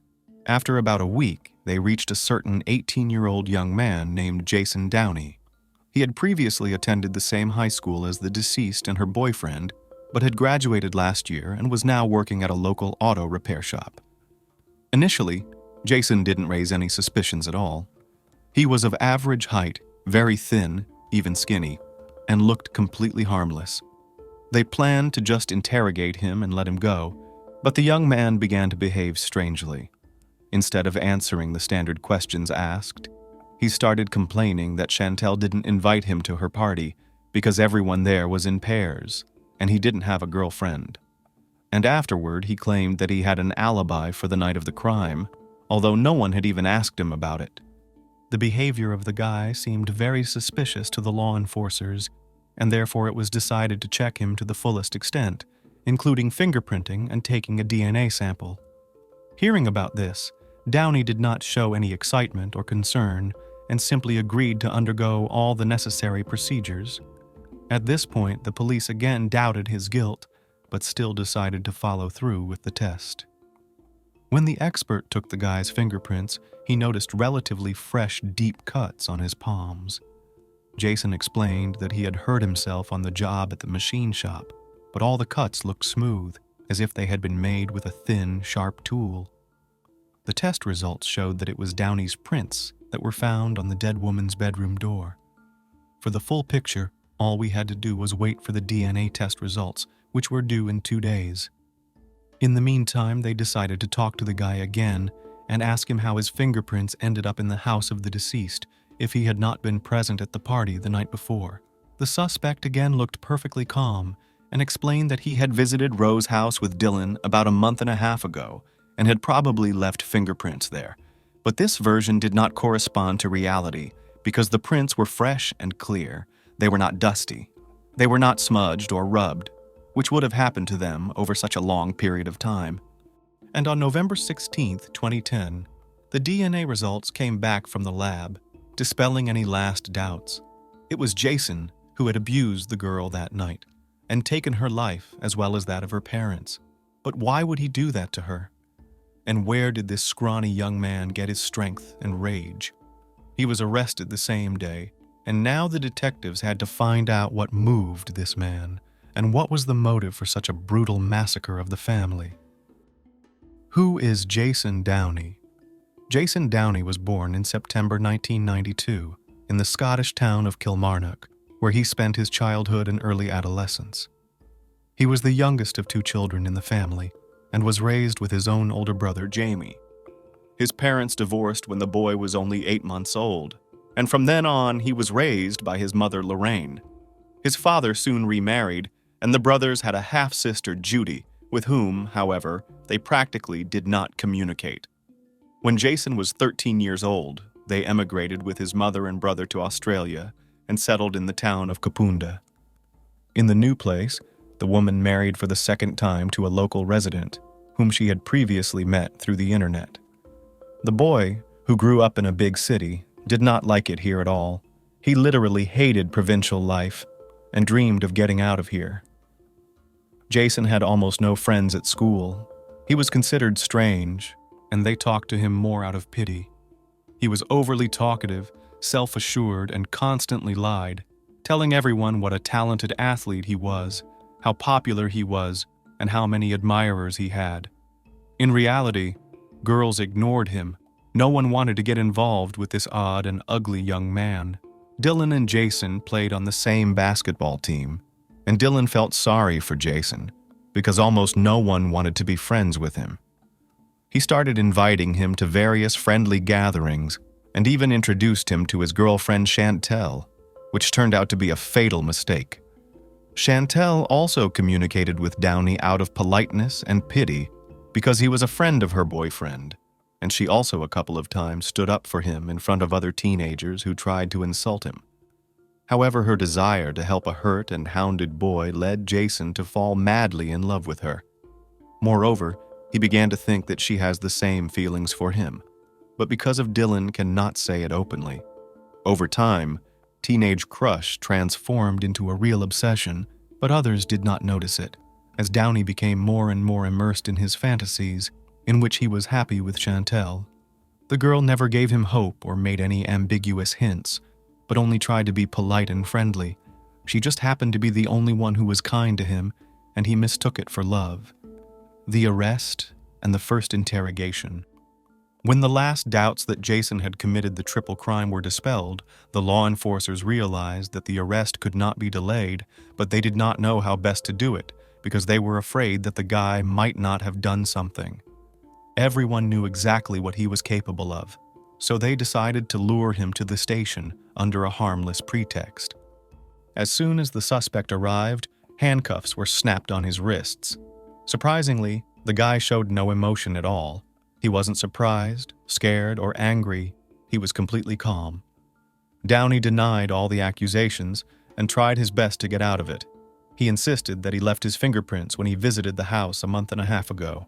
And when the guy was asked how his DNA ended up on the body and inside the deceased, he said that at the same time during his visit, they had consensual intimacy. Of course, this could not be true, because seminal fluid could not have remained on the body for so long, neither inside nor outside. As for the suspect's alibi, he stated that he had an argument with his mother and stepfather in the evening, after which he went to sleep in the car. The parents confirmed the fact of the quarrel, but no one knew where Jason went afterward. The police also managed to find out that in the evening, November 7th, he called Dylan, from whom he learned that Chantel was sick and would stay home on Monday. Apparently, it was after this conversation that he decided to go to Rose's house. Around the same time, police were able to locate a pair of shoes discarded in a deserted area with traces of blood on them. The sole prints matched the marks at the crime scene. The shoes showed traces of blood from all three victims, and inside were Downey's own sweat, reconstructing the timeline of events. When Jason realized that the evidence against him is too much and it is useless to defend himself, he decided to confess to the murder and agreed to cooperate with the investigation in order to avoid the most severe punishment. However, he tried to minimize his guilt in every possible way. He even promised to show the place where he threw the crime tools, but there were no knives there. Most likely the guy was just lying. That evening he really quarreled with his mother and stepfather, after which he left home, intending to spend the night in the car. However, after a phone conversation with Dylan, Jason became obsessed with seeing Chantel. Initially, he planned to just drive up to her house and stare blankly through the windows, as he had done so many times before, but it was dark indoors. Then the guy drove the car to the end of the street, returned back on foot, and sneaked into the house through a small window in the bathroom, which the owners left open. As he was very thin, he succeeded without difficulty. He sat in the bathroom for about half an hour, listening to the sounds to make sure everyone had gone to bed. The suspect then headed to Chantel's bedroom to, he said, confess his feelings to her. But why he took the knife from the kitchen with him if he was going to confess his love, the guy could not explain. According to the police, Jason initially planned to abuse the object of his lust by threatening her with a knife, but she naturally resisted. During the attack, he wounded her several times, and the victim tried to hide from her tormentor under the bed. Her parents woke up from the noise, but they did not have time to get to their daughter's room as the perpetrator jumped out in front of them. The guy was literally mad at the sight of blood.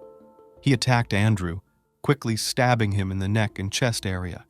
Then he knocked Rose to the ground and stabbed her a dozen times until the woman lost consciousness. Downey then returned to Chantel's room, pulled her out from under the bed, took advantage of her, and then finished her off with the knife in cold blood. Why he changed his victim into clean clothes, he was never able to explain. In the meantime, the miraculously surviving woman managed to get to the back door and even managed to call for help twice before the perpetrator caught up with her and finished her off with a second knife, which he snatched from the same stand. After massacring the family, the guy made an attempt to clean up the house, but quickly abandoned the idea because there was too much blood.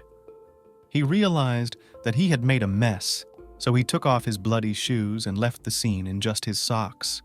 He took the knives with him and disposed of them in such a way that they were never found. Trial and sentencing.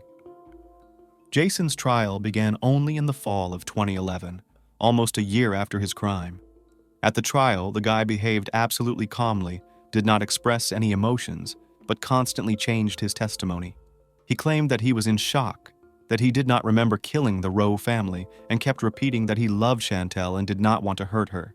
It is noteworthy that after the massacre, he took with him the victim's pendant, which was later found in his room during a search, and the chain from the pendant was in the glove compartment of his car.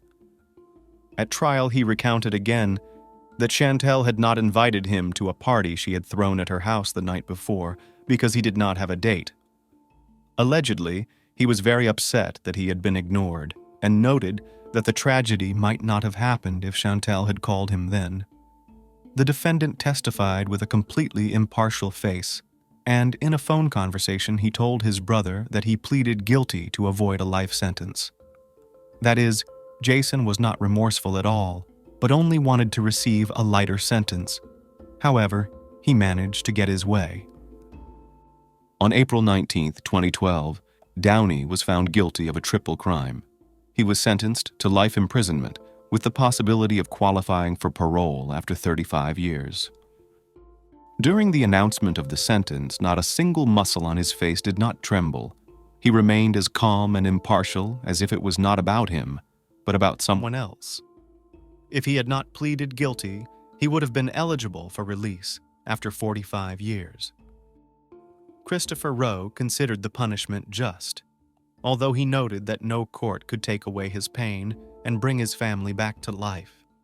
In memory of his parents and sister, he made tattoos with their names. Finally, I would like to add that Christopher is currently married, and together with his wife, they are raising their son, Kobe. Ohio is located within 2 geographic regions of the United States. Ohio is characterized by a humid continental climate with hot summers and cool winters. Precipitation falls fairly evenly throughout the year, and heavy snowstorms are common in winter. Winter 2018 also saw snowfall and cold weather. On January 28, 2018 at 8 p.m., a car was parked outside an apartment complex. A young, blonde-haired girl got out of the car and walked briskly toward the house. She was returning from work. In her hands, she had a bag of food from her favorite fast food restaurant and the keys to the apartment. As she approached the door, she was surprised to find that the key did not go into the lock. The girl hurriedly decided to check each key on her metal ring, but none of them fit the lock. Suddenly, she remembered that she had given her key to her brother and reopened her purse in search of a spare key. When the key was found and the lock was finally opened, an unfamiliar voice called her name, and she turned around. A large male figure grabbed her and carried her into the apartment with nonchalant assertiveness. The door slammed shut. On January 29, 2018, the staff of Shaw Davis Funeral Home was alarmed by the absence of everyone's favorite assistant Rachel at work. She did not answer the phone, which worried them because the girl was very responsible and took her work seriously. The head of the office asked a colleague, who was engaged in delivery, to come to Rachel's apartment to check on her and find out the reason for the silent absence. He went to the girl's apartment, but no one answered his knock or call. He contacted the manager of the apartment complex, but this attempt was unsuccessful, as it was only possible to enter the apartment with the tenant's permission. Her colleague called the police to the place of residence of the missing girl. When they went inside, they found nothing scary. The apartment looked completely normal, except for the leftover food on the table. Rachel, who adored order, couldn't leave food without putting it away in the refrigerator. This caught the attention of her coworker. He insisted on a more thorough inspection of the apartment in the presence of police officers. During the inspection of the bedroom, he tried to look in the closet, but when he wanted to open the door, he thought something was wrong. With effort, he yanked the closet door open and screamed. Hidden inside was Rachel's bloody body. Officer Frank Sclafani called forensics, and the apartment complex area was cordoned off. In her own apartment, Rachel Anderson's bound body was discovered in a bedroom closet. She was stripped to the waist, partially wrapped in a blanket. Her head was wrapped in a shirt, and the black article of clothing was tied around her neck with part of the fabric stuffed into her mouth as a gag. The victim was a young 24-year-old female, Rachel Anderson. Rachel Nicoletta Anderson was born on January 28, 1994, to William Bill Anderson and Patricia Trish Anderson in Warren, Ohio. Rachel had a younger brother, John, who was a common family favorite. She was a 2012 graduate of Warren Harding High School, where she was part of the National Honor Society and played soccer and volleyball. Rachel chose a completely unusual profession. Since childhood, she dreamed of becoming a funeral director. The girl studied at Youngstown State University, where she specialized in the study of the bodies of the dead. She treated her vocation with great importance, for which she got into the list of the best students and received a scholarship. She then attended Cincinnati College of Mortuary Science, where she graduated in 2016 with a Bachelor of Science in Mortuary Science. After becoming a member of the Ohio Funeral Directors Association, Rachel moved to Columbus, where she began her internship at Shaw Davis Funeral Home. She was very reverent about her work and felt it was her duty to support and assist the relatives of the deceased. Her internship was coming to an end, and Rachel dreamed of becoming a full-fledged employee of the Bureau, but her dreams of the future were destroyed and sneakily taken away in the most brutal way. Rachel's body was taken to the morgue, and investigators interviewed the first witnesses. The autopsy performed on Rachel Anderson's body revealed the mystery of the horrific manipulations she had endured that night. The young woman had been strangled and stabbed. She suffered a laceration to her scalp and fractures to the base of her skull. The stab wound went through the back of her neck and penetrated the left hemisphere of her brain. Rachel was stabbed with such force that part of her skull broke off. The autopsy also revealed that she had been strangled with an electric blanket cord, and as a result of the strangulation, she had hemorrhaged in her sternoclavicular muscles and eyelids, and the blood vessels in her eyes had filled with blood. In addition, forensic evidence showed that bruises and red marks on her ankles and wrists indicated that she was alive when the perpetrator tied her up. A DNA sample was found on the rope and on Rachel's body. The coroner who performed an autopsy on Rachel Anderson found that the death was caused by a stab wound to the head and neck, although the initial theory was strangulation. After interviewing several employees from Rachel's work, as well as her ex-boyfriend who had an alibi, police continued to look at different versions of the attack. Detectives returned to the victim's apartment to conduct searches in hopes of finding evidence or traces of the perpetrator that could unravel the case. On the living room floor, they found Rachel's purse, which was missing her wallet. The 9-inch steak knife used to stab Anderson was found by her mother 2 weeks after the crime in a box in her apartment. So detectives had their first theory, robbery. But such a brutal torture of the girl said that the perpetrator was not just a robber, but a skilled maniac who took pleasure in the display of his power over the victim. Investigators considered different motives, and for some time had no suspects, and the manner of the girl's death was not disclosed, maintaining the secrecy of the investigation. After some time, the investigation received DNA samples that were found on several parts of Rachel's body and at the crime scene itself. But, unfortunately, the obtained samples were not recognized by the database of special services. The obtained video from street surveillance cameras showed two people who used her car to drive around the city after Rachel's death. At that time, cash was withdrawn from the dead girl's debit and credit cards. Data obtained by the location service identified a phone number that was in Rachel Anderson's apartment from 7:59 p.m. to 9:25 p.m. on January 28, 2018. By examining the evidence, it became clear where the caller was at different times. Having identified the account from the phone number found, investigators were able to identify the suspect. He turned out to be 54-year-old Anthony Pardon, a recidivist, violent criminal and rapist, whose criminal history before the murder of Rachel Anderson included several rapes, as well as robbery, kidnapping, and attempted murder. He spent a total of 33 years in prison for his crimes. The maniac had a hard fate. He was raised by his grandparents before he started living with his mother. As a child, the boy was diagnosed with conduct disorder and antisocial personality disorder due to social problems. In March 1979, Anthony, 14, was temporarily committed to the Ohio Youth Commission. In July of that year, he was placed in the custody of the court and temporarily transferred to Franklin County Children's Services. And as late as December, he was again found guilty of making threats and was transferred to the Ohio Youth Commission and placed in foster care. In 1980, Pardon was charged with abuse. The victim was the foster parent's son. Pardon, who was 15 years old when he committed the crime, was babysitting while his foster mother went grocery shopping. He told Columbus police he committed the crime because he was upset after an argument with his girlfriend. Anthony was convicted of the crime as a juvenile. On November 13, 1981, 16-year-old Pardon was allowed to enter the home of his girlfriend's 39-year-old mother to use the telephone.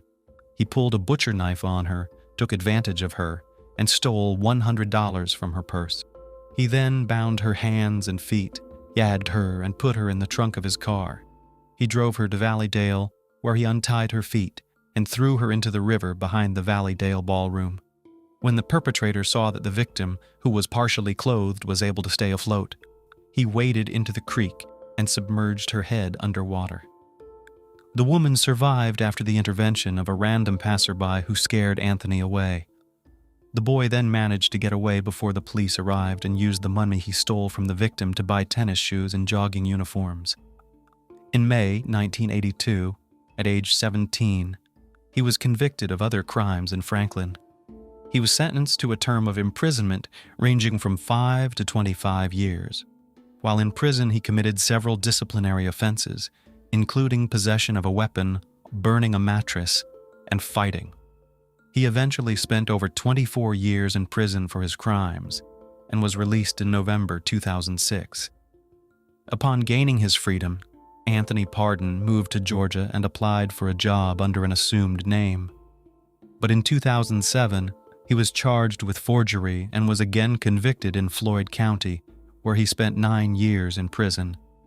He was also given 20 years probation and was required to wear a GPS tracker on his ankle. In 2017, Pardon was released from prison, returning to Ohio in June of that year under an interstate agreement between Ohio and Georgia. He was monitored by the Adult Parole Authority and was required to check in with the Sheriff's Department every 90 days. The Ohio Adult Parole Authority did not provide him with a monitor, as requested by the judge, because of the length of supervision and cost concerns.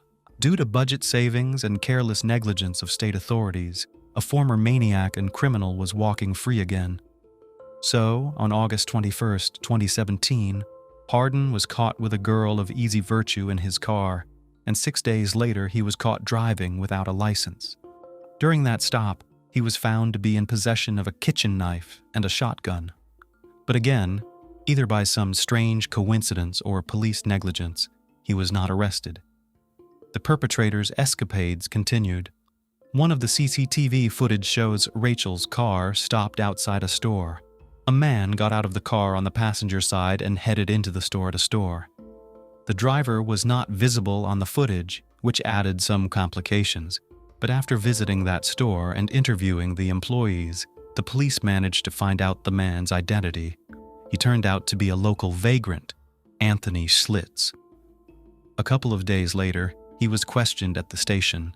He said that he was approached by a passing mature man and offered to cash in the cards of his ex-girlfriend.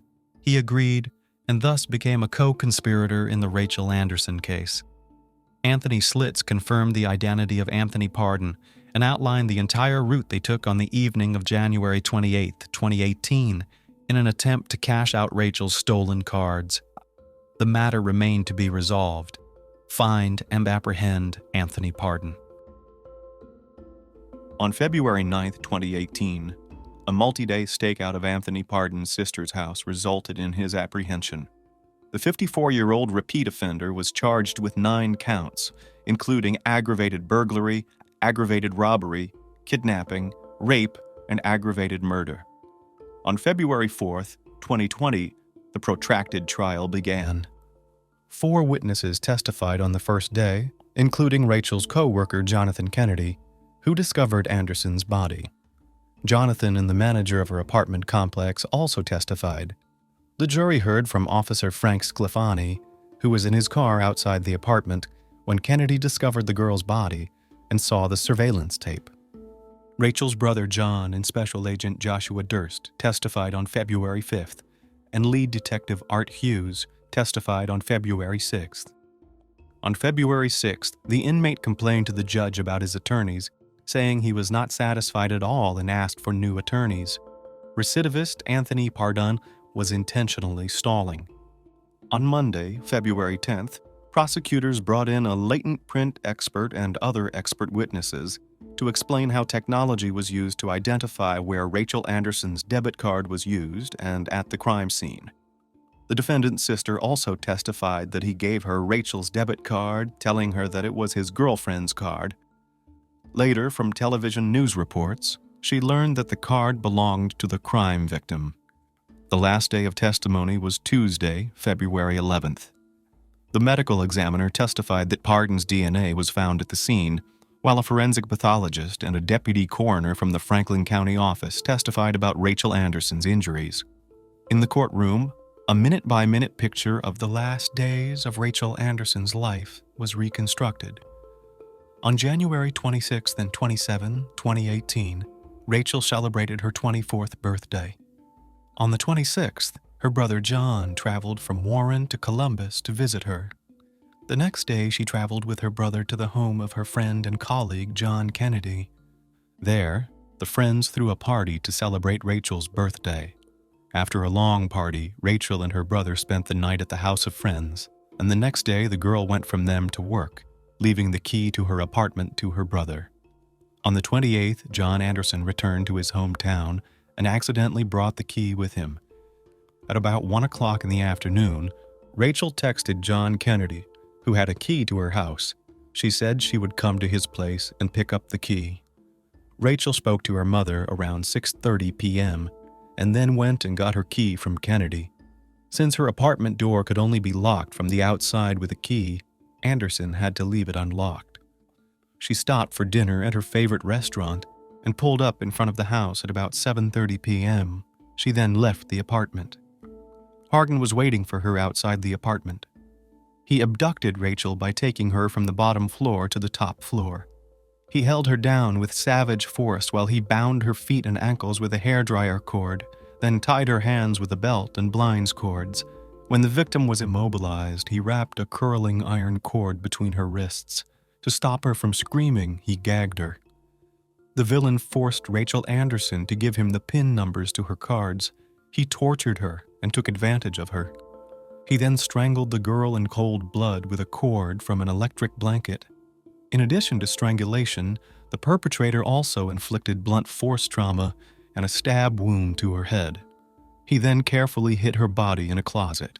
He left her there naked below the waist and with the electric blanket cord tied around her neck and door handle. The perpetrator then stole her car, used all of her bank cards at several stores in Columbus for a quick profit, The defense did not call any witnesses. The final hearing was held on February 12th. Assistant Prosecutor Amy Van Keulen made the state's initial closing argument, constructing a chronology of the crime and telling the jury that Pardon massacred Rachel Anderson in cold blood. In defense closing argument, defendant's attorney Larry Thomas acknowledged that Pardon used the victim's cards, but argued that he was not responsible for the crime. The attorney argued that the state's case was based on speculation, and the DNA and cell phone evidence did not prove Pardon's involvement in the crime. The jury, made up of 4 men and 8 women, deliberated for about 6 hours over 2 days before finding him guilty on all counts. The prosecution sought the death penalty because he killed Rachel Anderson in an aggravated burglary because he had a prior conviction for a similar attempted murder of a woman. Prosecutors sought the death penalty instead of clemency because of his extensive criminal history. Prosecutor O'Brien said there are some people who basically cannot behave in accordance with the law, and Anthony Pardon is one of them. The sentencing phase of the trial began on February 18th. A defense seeking to mitigate aggravating factors cited the suspect's troubled childhood to the court and jury. But that didn't work, and prosecutors voiced that the aggravating circumstances outweighed any mitigating factors. And furthermore, it was proven at trial that Anthony Pardon was fully aware of what he was doing when he attacked Rachel. Pardon's mother and sister, along with a psychologist and his former elementary school teacher, did testify in his defense. On February 19th, Anthony Pardon self-reported a 13-minute unscripted statement to the jury, discussing his abusive childhood. He also spoke about his problems after leaving prison, describing hardship and helplessness. He claimed that the system failed him and no one helped him. In his last statement, he blamed the justice system for who he is today. He did not speak directly about the crime or apologize for it during his statement. On February 20th, after 3.5 hours of deliberation, the jury deadlocked on whether to recommend the death penalty and recommended life in prison without parole. Sentencing took place on March 16, 2020. Rachel Anderson's mother, Rachel Anderson, cried in court as the verdict was announced. The father issued a statement, recounting his observations of the investigation over the past few years. He was extremely surprised at how a violent criminal and repeat offender made demands and became hysterical as if he was owed money. The man was shocked as a grown man, complaining that the system had failed him, trying in every way possible to absolve himself of even the slightest bit of guilt. In his final statement, the father of the deceased noted that there is obviously blame to be placed on the system, but in the situation that happened, it only failed Rachel Anderson. Judge McIntosh sentenced Anthony Pardon to 1 life sentence without parole for aggravated murder and another life sentence without parole for violence. Anthony Pardon was also sentenced to an additional 63 years in prison for aggravated burglary, kidnapping, and aggravated robbery, and multiple violent offenses. The sentences must be served consecutively. An evil fate. It was the 24th birthday for Rachel Anderson. The life of a young woman who had everything ahead of her was cut short. Her internship was coming to an end, and she was about to be offered a promising job. Rachel was buried at Pineview Memorial Park. Her family and friends are having a difficult time recovering from such a sudden loss. Each year, on January 28th, her loved ones light a candle in their homes and remember the blonde-haired, smiling Rachel. After all, to know Rachel meant to love Rachel. She was just a beautiful soul, and she would do anything for any of her friends. Rachel had many hobbies throughout her life.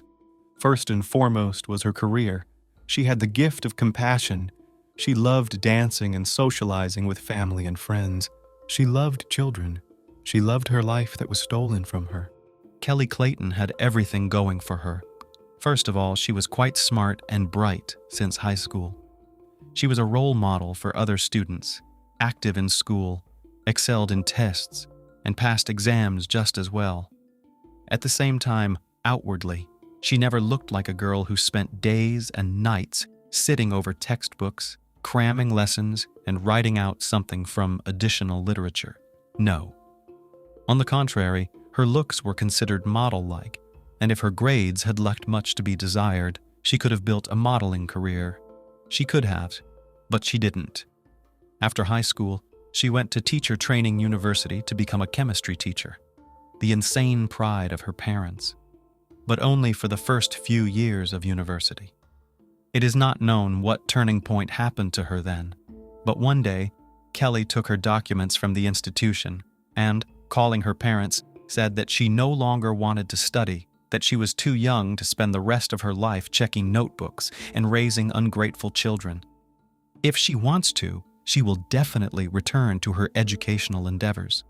In the meantime, she wants to travel and live life to her heart's content. Not the best idea, according to her parents, who were so upset that they didn't communicate with their daughter for 6 months. But perhaps if it wasn't for this desperate act, Kelly would never have met Tom Clayton. They met at a party of mutual friends and a young man really liked the girl. Firstly, he, from the first minutes of acquaintance, began to court Kelly and show signs of attention. And secondly, Tom had a beautiful appearance and athletic physique. And all because the guy was a hockey star. For 4 consecutive seasons, he played for the semi-professional team Jackals.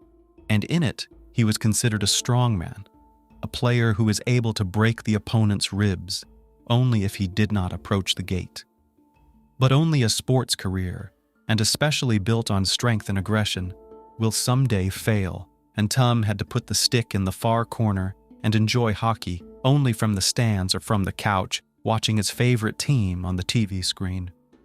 The couple had to move on with their lives, and first they returned to New York, where they got married, then moved to North Carolina, and then moved to the tiny town of Cato, numbering only a few thousand people. There, Tom franchised a company to rebuild houses after fires or disasters, and worked in a related profession for a friend's company. As for Kelly, after dropping out of university, she worked as a waitress, only changing places, and now she had 2 children. However, Tom was earning well enough, and Kelly could quit her job at any time and take care of her beautiful daughters. But she still believed that extra money would never be superfluous.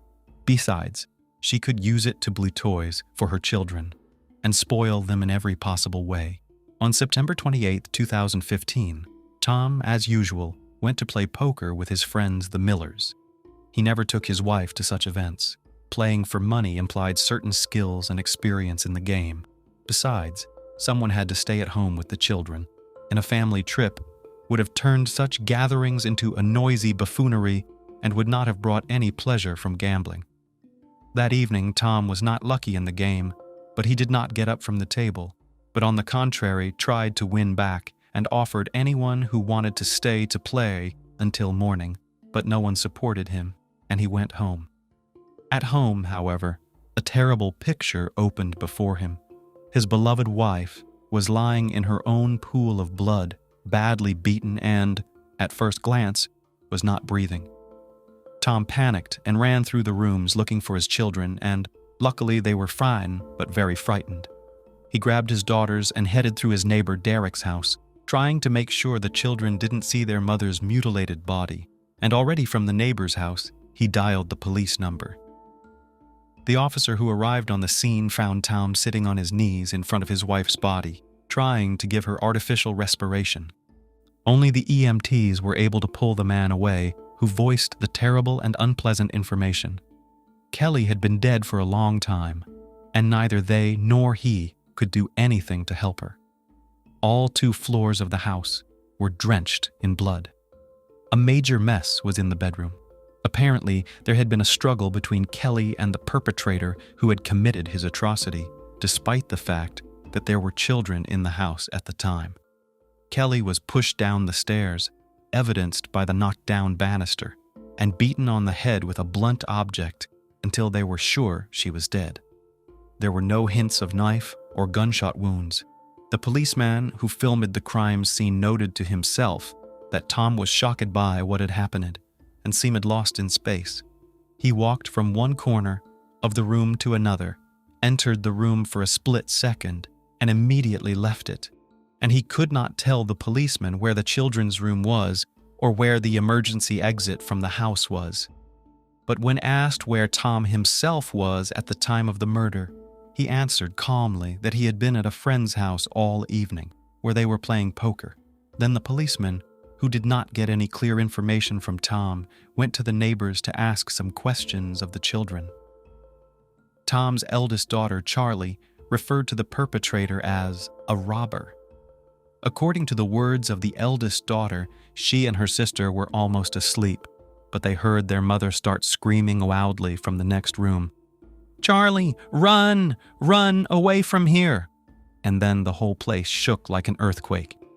The girls, after listening to their mother, cautiously went out of their room, but saw the criminal leaning over their mother and beating her with what appeared to them to be a hammer. The girls ran back into the nursery, closed the door with a small nightstand, and hid under the bed. It was a good thing. The criminal wasn't looking for them, because that nightstand, as the policeman pointed out, was so small that it would hardly have apprehended a burglar. Say, what did this burglar look like? Well, he was a big one, like a bear. That big? Wow, what was he wearing? Blue jeans and a black shirt. He was also wearing a mask, like the one Daddy wears when he goes hunting with Mr. Bourne to shoot ducks. So your daddy has a mask like that too. Will you show me? I'd have to ask him where it is. I don't know. What else did you notice when you saw the robber? He had eyes like Dad's, and I don't remember anything else. I saw him literally just a little bit, got scared, and we quickly ran back inside. Police officers checking the house were unable to confirm the girl's account that the perpetrator was a burglar. There were no signs of forced entry at either the front or back door, although on the other hand, the gate to the garage was open and the perpetrator could have entered the house through the garage. Another thing that the police noted is that nothing was stolen from the house. Jewelry was left untouched, lying in a jewelry box, and the safe where Tom kept the cash was not even touched. The doors of the cabinets in the house were also all closed. Usually burglars check every little cabinet, every shelf, but here the whole mess was the aftermath of a fight. Experienced officers, it would seem, understood everything at once. Tom pretends to be a heartbroken husband, and it was he who killed his beloved wife and the mother of his children in order to further receive insurance payments. If Kelly's life was insured, and husbands' murderers developing a crime plan always insure the life of their wives, then in case of her death, he could get up to $1 million. All that's needed is to gather evidence and the case will be solved. Especially since even her own daughter said that the mask on the robber was like her father's and eyes like her father. However, the police did not find the hunting mask in the house. After finding out where Tom had spent his time that night, the police questioned the other poker players. "Is Tom the killer? Do you really suspect him?" wondered one of his friends. "That poor guy had his wife murdered, for crying out loud. And instead of looking for the bastard, you want to pin everything on him? How could you think of such a thing?" "No, Tom certainly couldn't have done it. I've known him a long time," replied another, less emotional friend. "He worked 2 jobs around the clock because he loved both Kelly and his kids. There's just no way that could happen. Plus, he was with us all night. We played poker, and even when everyone was tired, he kept insisting on continuing to play." Tom really was suspicious that evening, said his acquaintance Laura. "During a break in the game, he took me into the next room and asked me to give him my phone to call his wife. He supposedly forgot his phone in the car and didn't want to go get it. I was first surprised that the car was 10 meters away from the house. Go to it and get the phone, but still gave him a call. He stepped back to make the call outside. I didn't hear who or what he was talking to, but when I decided to check the outgoing calls, there were no numbers in the call history, so he just deleted the call. Wouldn't you agree that's odd? I told my husband about it, and he was as surprised as I was. My husband was sitting at the playing table next to Tom and noticed that Tom was not watching the process of dealing cards or watching the people around him, which is very important in poker, but was sitting with his head bowed over the surface of the table where the cards were hiding the screen of his phone. He had his phone on him. Why Had he tricked me then? Where was he calling? Who couldn't he call from his phone? After Laura's testimony, the police once again questioned Charlie, Tom's daughter, and the girl repeated what she had told the policeman the first time. The robber looked a lot like her father. The next testimony was given by the niece of the murdered, already after Tom was behind bars. I didn't tell Aunt Kelly. I just didn't want to upset her. She was very fond of Tom. She literally loved him. And besides, she has 2 children by him. They are my sisters. Who needs my truth?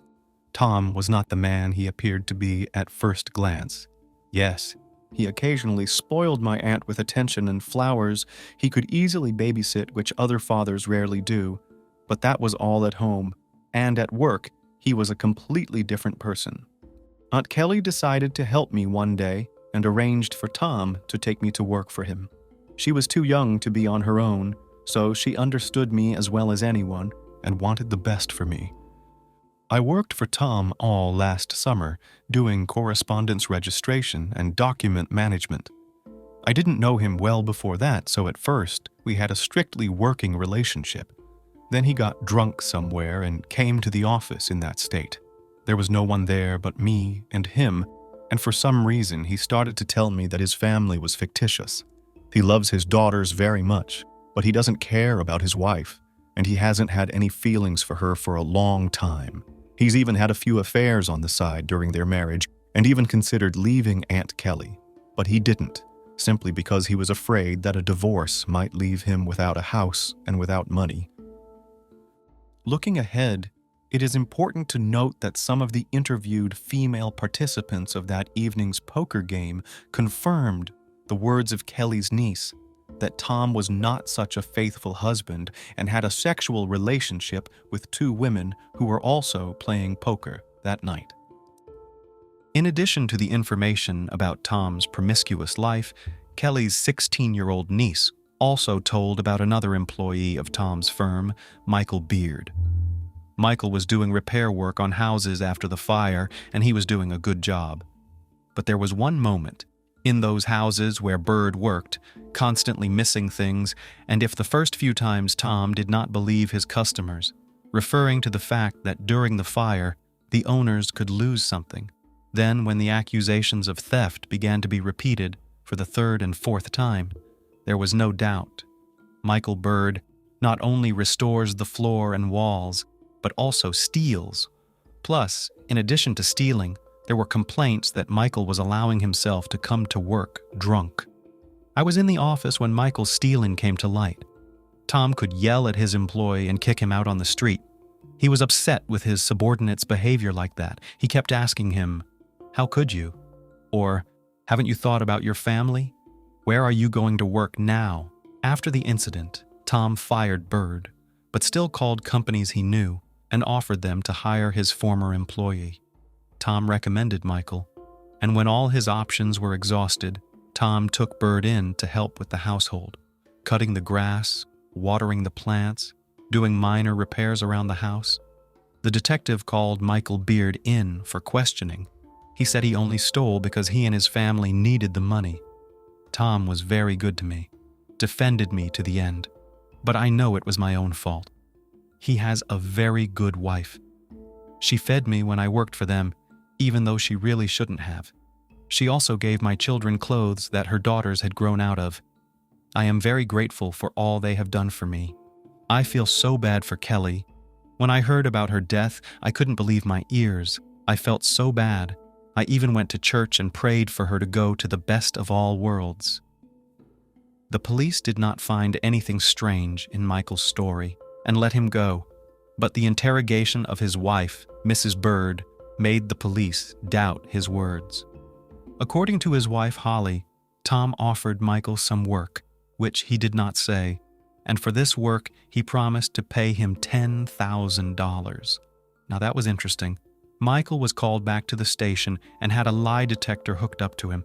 All questions were failed. Bird was lying and therefore failed the test. Realizing he couldn't get away with it, he began to testify. Indeed, Tom promised Bird $10,000 if Michael, on the day when Tom will play poker, sneak into his house, kill his wife, and set a fire in his house. The plan was to strangle Kelly and then make it look like she just burned to death in an accidental fire. Plus, the family home was insured for a very large sum of money. As the police checked, it was true. Kelly's home and life were insured at the highest rate. 2 cans of gasoline were waiting for Michael in the garage through which the house was to be entered. Everything was fine here. Bird entered the house when everyone was already asleep. He quietly began to climb the stairs and reach the bedroom where Kelly was supposed to be sleeping, but the young woman was either awake or awakened by the sound of the open door, and when she saw a strange man in the doorway, she began to scream in fright. Michael was just as frightened and pounced on Kelly, trying to close his huge hands around her neck, but it wasn't that easy. Kelly began to fight back. I had no idea that a seemingly fragile Kelly had so much strength in her, says Michael. A heck of a fight ensued, which spilled over from the second-floor bedroom to the first-floor kitchen. Michael, because of the shock and panic, could not concentrate on the fight, but only waved his arms in all directions or just grabbed Kelly's clothes while Kelly, defending her life, aimed very accurately at Michael's face. And if the police had come to Bird earlier, they would have seen the marks from the beatings on him. But everything turned out as it did. After a long struggle, Michael hit Kelly's head against the wall with all his might. She fell, and for a while couldn't find the strength to get up. Michael took out a hammer and began hitting the young woman's head with it until she stopped showing signs of life. Michael, maddened by what had happened, just ran out of the house, even forgetting that Tom asked him not only to kill Kelly, but also to set the house on fire to cover up the crime. Michael had an accomplice, Mark Blanford, who, in fact, served only as a driver. The day before it happened, I got a call from Michael. I had worked with him on a construction site for a long time, and I had stayed with him for a couple weeks last year, so I knew him well. I knew Michael was into petty theft, so when he called me and asked me to drive while he broke into someone's house, I wasn't surprised. I wanted to turn him down, but he offered me $500. I thought long and hard at first, but he talked me into it. He said he just wanted to rob a businessman, and he needed help to get out of there before the cops got there. He said he'd help with the car. I gave in to his entreaties, but on the condition that I park somewhere far away from the house, he agreed. That evening, I waited for him in that car in a dark alley, and he came back quickly enough, breathing heavily and telling me to move as fast as possible. He didn't have any bag or sack on him, which didn't look much like a robbery. I didn't ask him any questions along the way, simply because I didn't want to know anything. I just wanted my $500, which, by the way, I didn't end up getting.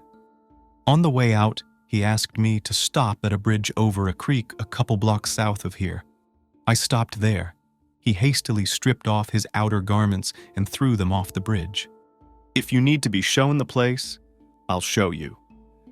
Indeed, police officers who arrived on the scene at Mark's behest found parts of Michael's outer clothing near the creek, as well as the hammer used to kill Kelly.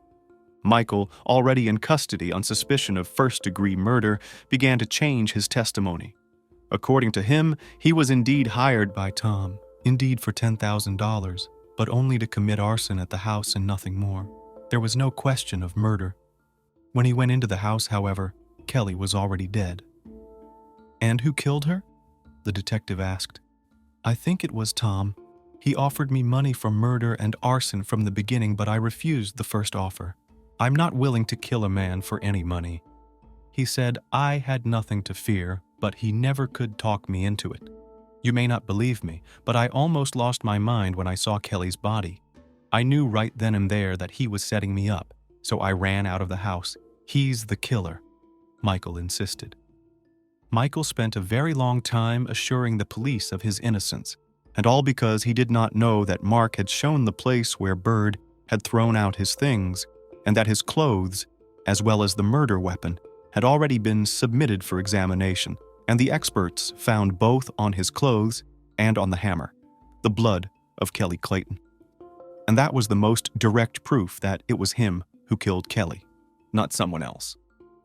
In turn, Tom also did not admit that it was he who ordered the massacre of his wife from a former problem employee of his company. According to him, Michael knew that he had money, knew that he was not poor, and because Bird lost his job, as well as because of resentment associated with the dismissal, he decided to rob his house. But Kelly was at home that night, for which he paid with his life. It might have been difficult to prove Tom's guilt and his conspiracy with Michael if Laura, the woman who had been playing poker that night, had not told the police that Tom had called from her cell phone. The detective requested a transcript of her calls and expectations were confirmed. Then, on the night of September 28, 29, Tom Clayton called Michael Beard. Michael was the first to go to trial. He continued to insist that he had been hired to set fire to the house in order to collect the insurance payout. He didn't kill Kelly, and as for the blood on his clothes, it was just because he was touching a dead and mutilated body. That's why he got dirty. He'd thrown his stuff away so no one would think he'd been at Clayton's house that night. His speech sounded convincing. The jury had been deliberating for 7 hours. In the end, they concluded that Michael Beard was guilty on all counts. He was facing life in prison. As for Tom, his lawyers were able to obtain records of conversations and correspondence between him and Michael, and none of the conversations clearly discussed their devious plan. The prosecution's requests for billing transcripts of his movements yielded no concrete results either. All the evidence was circumstantial. If it weren't for one nuance, the car in which Mark had given Michael a ride was registered to Tom's company, and Tom, coming to the office on his personal Toyota, left it in the parking lot, where for some reason moved to the company pickup truck, which later drove to Michael's house and left there, and took back the day after the tragedy. That is, in fact, he gave Michael the car on which he and Mark went to the crime.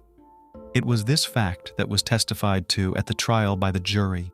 The trial lasted 6 days, and the jury concluded that Tom had hired Michael to commit this horrible crime after all. Michael, in turn, filed an appeal. In his defense, he used the words of little Charlie, who said that the eyes in the slit of the mask belonged to her father. However, the court rejected the appeal because the description of the clothes matched the one found under the bridge. As a result, Tom Clayton and Michael Beard received life sentences. As for Mark, he was charged with manslaughter, for which he received 4 years in prison. Tom and Kelly's children were given custody to Kelly's sister, Kin. After some time, Charlie has moved on from the tragedy. She occasionally remembers her mom, but absolutely won't talk about her father, who she will never see again. Lisa Maria Kaiser was born in 1994 in a large family where her 8 siblings also grew up. It was a large, but far from prosperous family. Parents were busy with their own problems and did not show love and care towards their children. Moreover, there were rumors that abuse and violence were rampant in the family. The story in question unfolded in the year 2020, at the very time when the whole world was consumed with the fight against COVID-19. In one corner of Ecuador, quietly and unnoticed, truly terrible events were unfolding.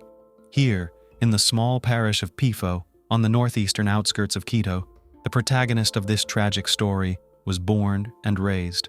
Lisa Maria Kaiser, a woman with an enigmatic gaze whose life story became a true Ecuadorian nightmare.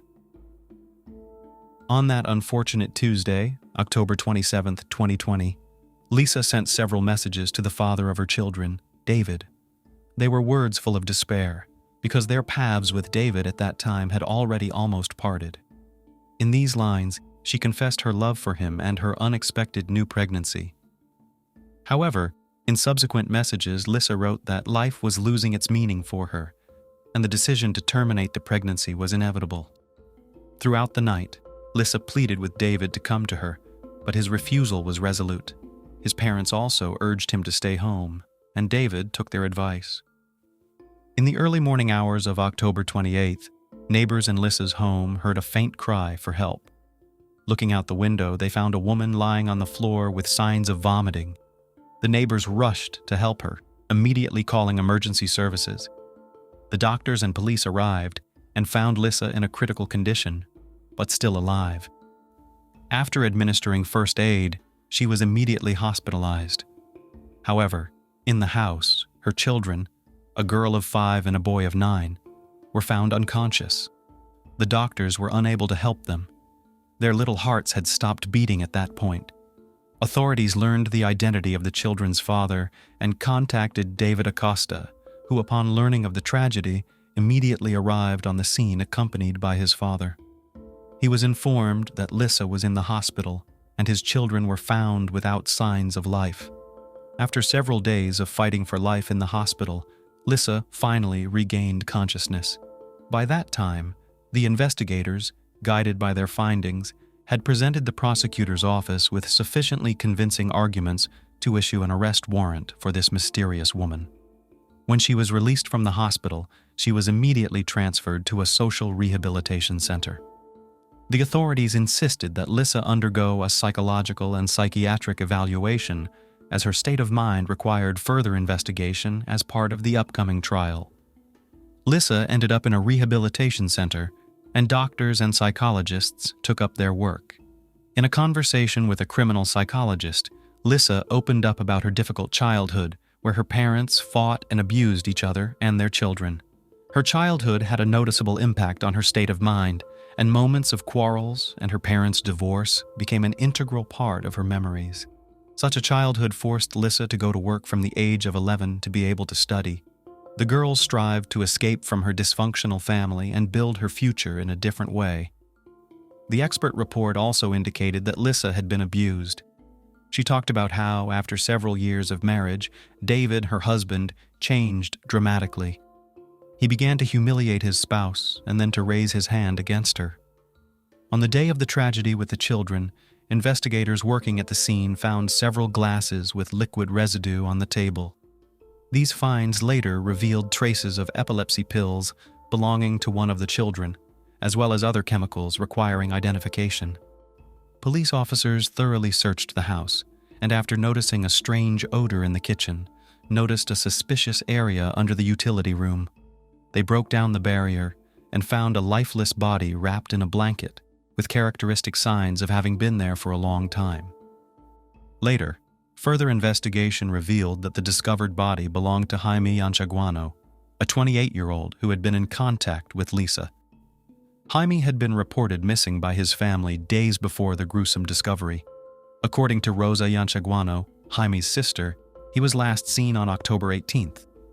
Rosa told investigators that after her brother disappeared, Lissa called several times inquiring about him. Lissa claimed to have received a text message from Jaime in which he wrote how some illegal substance traffickers were holding him by force and demanding a ransom of $8,000. In doing so, she strongly cautioned Jaime's family against contacting the police.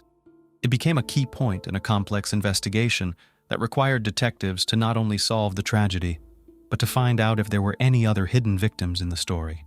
During her interrogation, Lissa said that in 2020, while working in a cookie factory, she met Jaime Yanchaguano. According to her, he became just a friend. Lissa sought to return to her husband, who was allegedly going to blackmail Jaime to get money from him. David made it clear to his wife that if she did not help him, he would divorce her. Later, David handed Lissa a white powder and told her to slip it into Jamie's food. When the task was completed, Jaime fell asleep and never woke up again.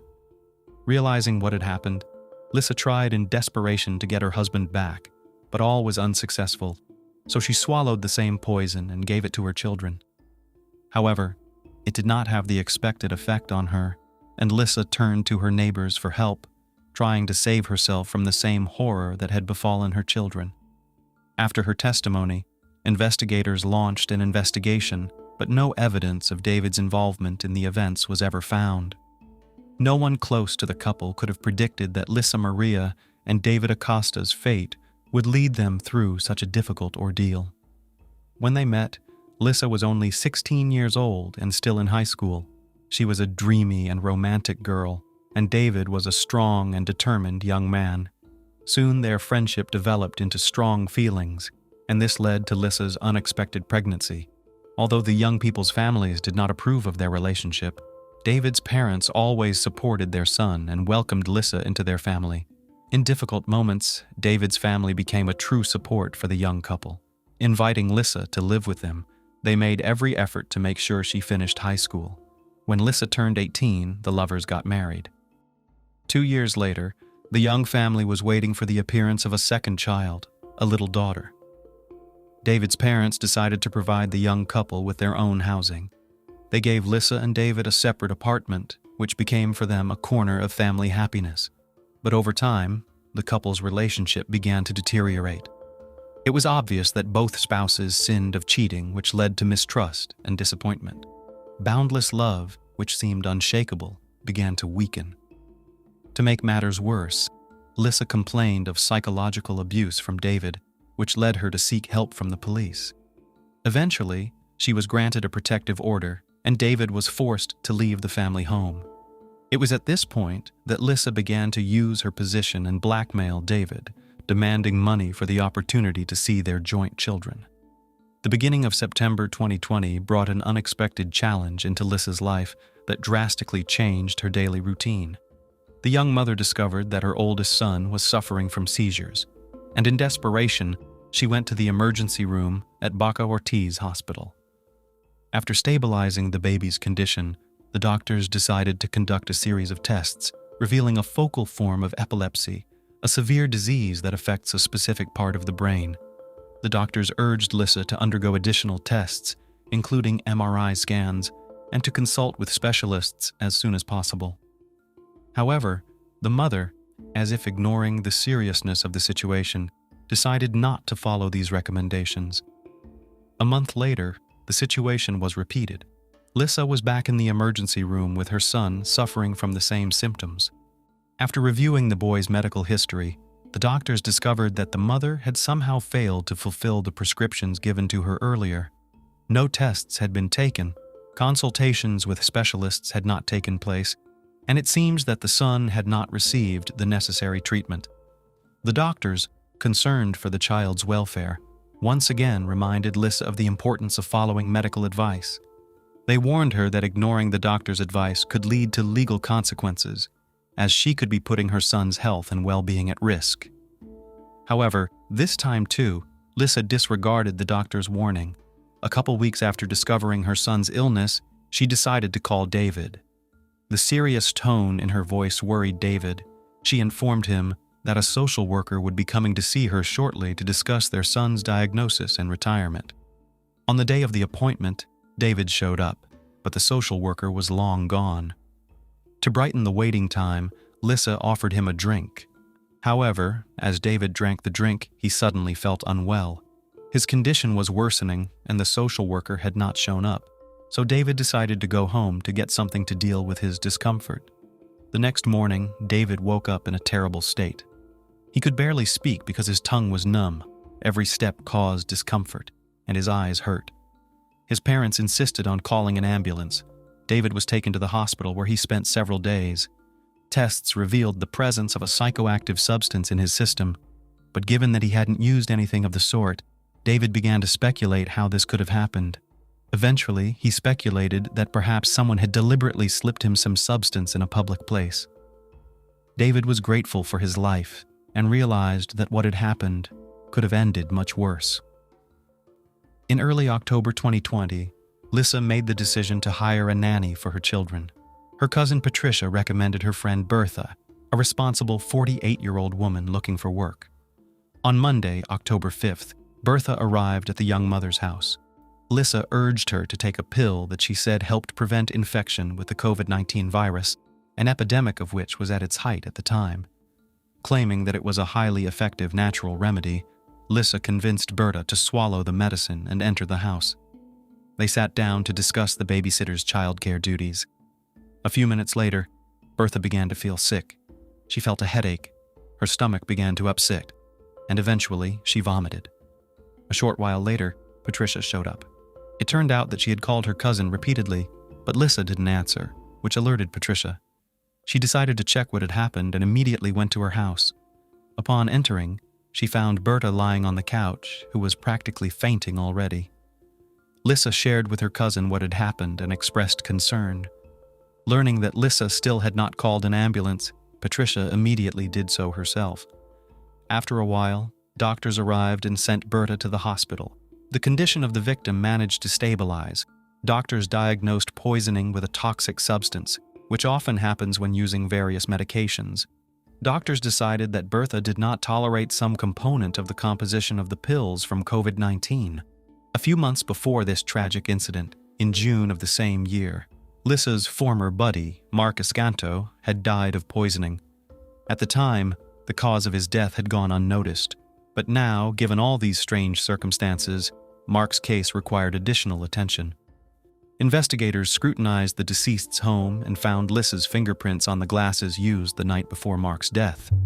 This fact added new evidence to the investigation, pointing to Lissa's possible involvement in the incident. But suddenly, a new accusation was made against Lissa. Her own family made a shocking report to the police. It turns out that on September 2nd, the family had a family gathering where Lissa offered to let everyone taste a drink of her own making. 7 brothers and sisters of the young woman, as well as their parents, drank the unknown drink and immediately felt sick. Fortunately, no one died, but the 56-year-old mother suffered a stroke. Lissa's father claimed that while the relatives were seeking medical attention, his daughter stole $1,300 from the house. Now the investigation included not only crimes against the children and a former boyfriend, but also an incident that jeopardized the lives and health of her own family members. As it turned out, that wasn't all. Investigators encountered another strange event. In May of that year, Jose Luis Erazo, a friend of Lissa's, was found dead in his home. A few days before, Jose had suddenly disappeared, and neighbors soon smelled a rotting odor, prompting them to contact the authorities. An examination of the body initially revealed nothing suspicious, and was ruled a heart attack. But one of Jose's sisters suspected something strange and hid a bottle of alcohol found in the refrigerator. In addition, Jose's family noticed that some items were missing from the house. It turned out that Lissa and Jose were friends, and when the guy died, the alleged killer contacted his relatives by phone.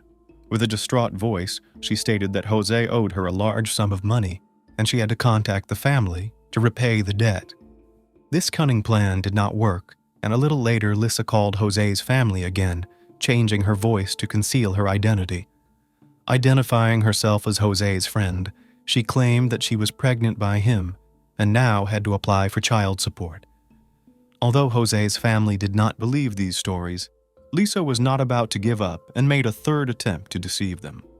She said she knew who was responsible for Jose's death and offered to meet to uncover the details. Had she not been arrested on charges of killing her own children in Jaime, the list of victims might have gotten longer. When the media reported the arrest of Lissa, who had poisoned 3 people, Jose's relatives understood. They immediately reported their suspicions to the authorities, and Jose's body was exhumed for forensic examination to determine the true cause of death. The relatives were not mistaken. Traces of poison were found in the remains of the deceased. On December 22, 2020, a hearing was held for Lissa Maria Caiza for the murder of her 2 children, whose names and photos were classified, and for Jaime Yanchaguano. The trial was conducted virtually due to restrictions related to the spread of the COVID-19 virus.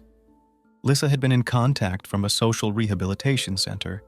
The prosecutor's statement said that Lissa gave her children a toxic mixture of insecticides and anti-epileptic drugs.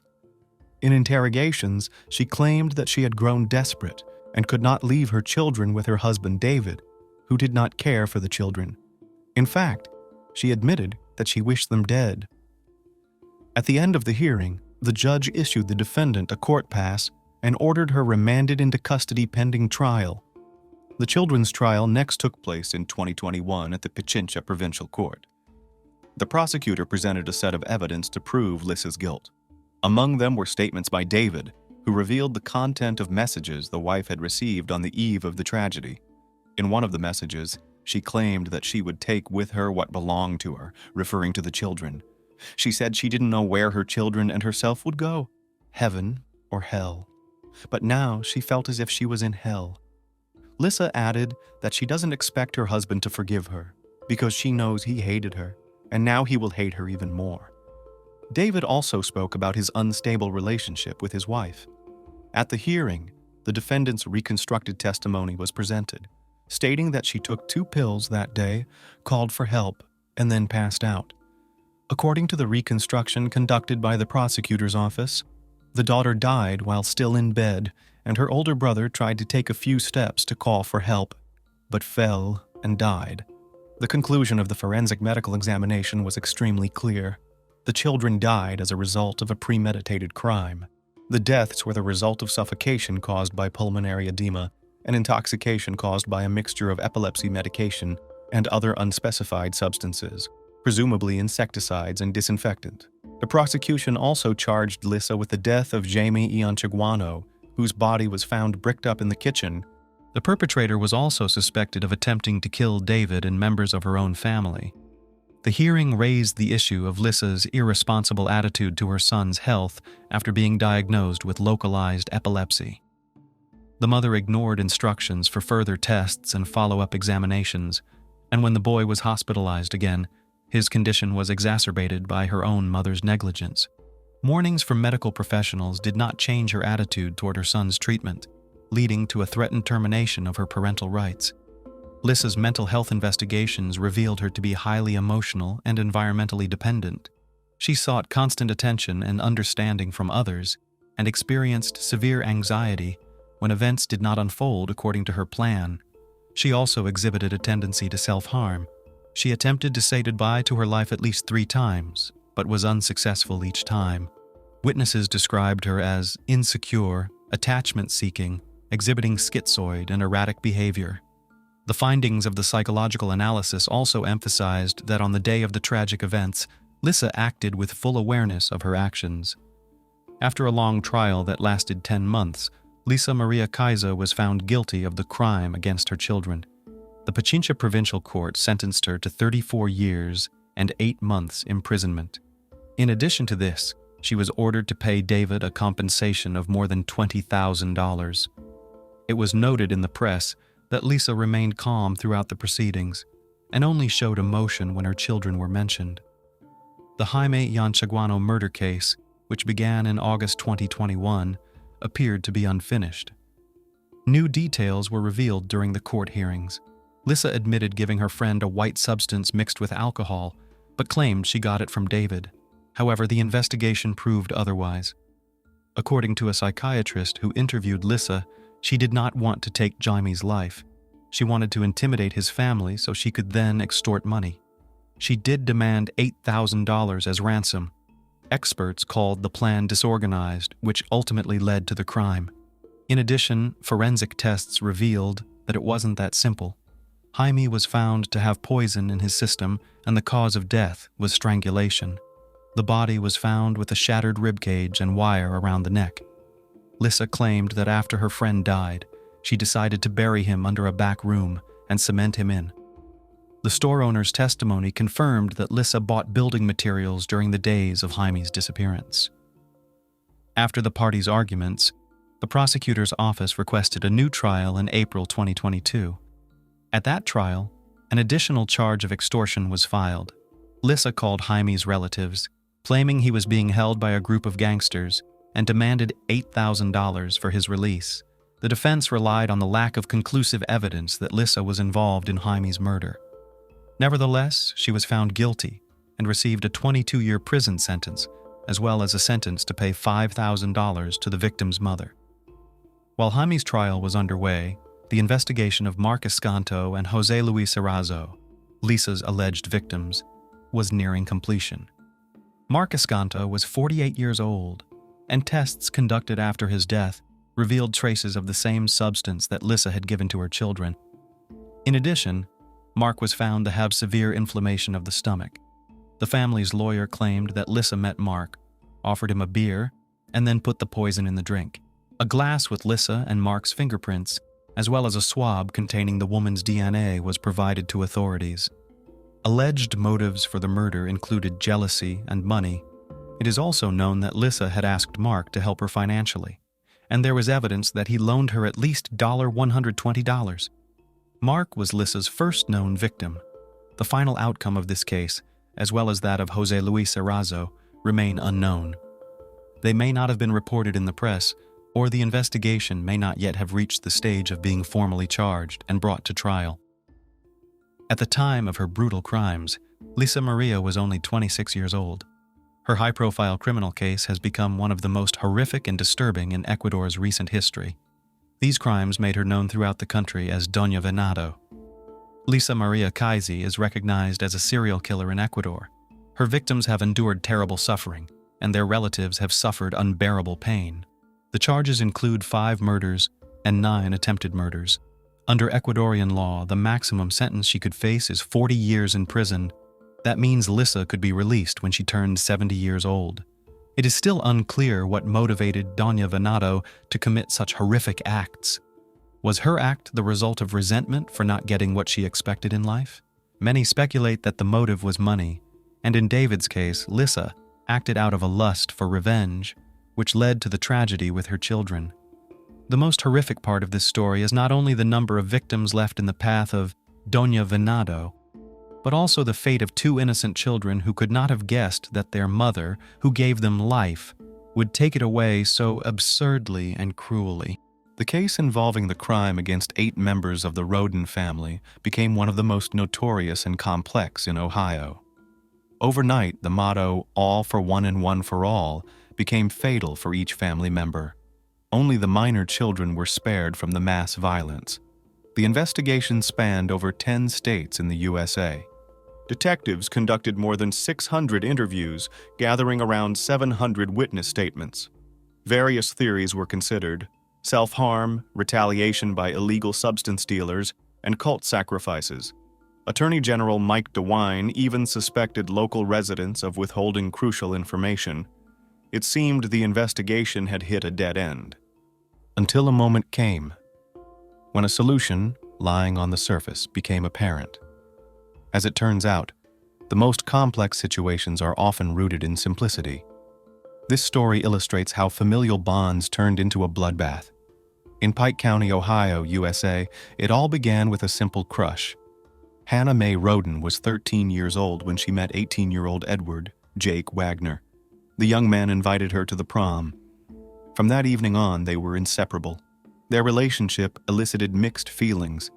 Undoubtedly, the love that blossomed between them was visible to the naked eye. On the other hand, the age difference raised many questions and doubts. However, the young couple's parents did not obstruct their relationship. After all, everyone had been young once. Over time, the Roden and Wagner families started spending weekends and parties together. Love was passionate and carefree. When Hannah turned 15, she announced her pregnancy. Upon hearing the news, Jake was overjoyed. He anticipated how delighted his family would be with the new addition. The Wagners highly valued traditions and lineage, hence adored children. In them, they saw the continuation of their lineage. Even ancestral names were passed down from generation to generation. Jake's father was named George Wagner III, and his brother, George Wagner IV. The Rodens, on the other hand, had a simpler, less ostentatious approach to children, but this did not diminish their family values. Christopher and Dana Rhoden, Hannah's parents, remained very close and united even after their divorce. They loved their 3 children and dedicated their lives to their well-being. Unlike the Wagners, the Rhoden family had a modest income. 40-year-old Christopher worked as a handyman at the Big Bear Lake family complex, while 37-year-old Dana was a nurse's aide at a youth rehabilitation center. Nevertheless, they managed to instill humanity and diligence in Christopher Jr., Hannah, and Clarence, Frankie. Everyone was thrilled about the arrival of little Sophie. To celebrate her birthday, a grand party was organized. Soon after, Jake suggested that Hannah move in with him and his family, arguing that it would make life more comfortable for both of them, a point hard to contest when living in a trailer. His logic seemed sound, but Hannah declined. By that time, she had come to understand her partner better and saw the invitation as an attempt to limit her independence. Moreover, the once caring and attentive young man had become suspicious and aggressive. Jake had resorted to physical aggression on several occasions. His rough behavior cooled Hannah's feelings for him. Her refusal became a bone of contention for the Wagners. Now, Each of Sophie's parents was determined to gain full custody of the girl. The families began to advocate for their own interests. Driven by his desire, Jake went as far as to threaten his beloved, angry that she refused to sign a document transferring custody rights to him and his brother. In a fit of anger, he once messaged her, saying that if necessary, he would take the daughter by force. "If you truly loved her, you wouldn't resist. You would have long ago handed her over to be raised in a healthy environment," he claimed. For some reason, he believed the Rhodens posed a danger to Sophie. Such conversations continued for 2 years, during which Jake became more tyrannical. Hannah grew tired of the total control and in March 2015 completely ended the relationship. Moreover, she had come to know something alarming. It turned out that Jake's brother, George IV, had gained custody of a son by threatening the boy's mother with a weapon. This confirmed that the Wagners saw moral and physical coercion as acceptable means.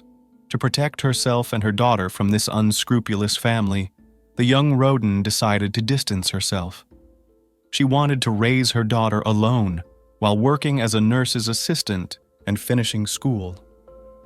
The situation worsened when everyone learned about Hannah's second pregnancy.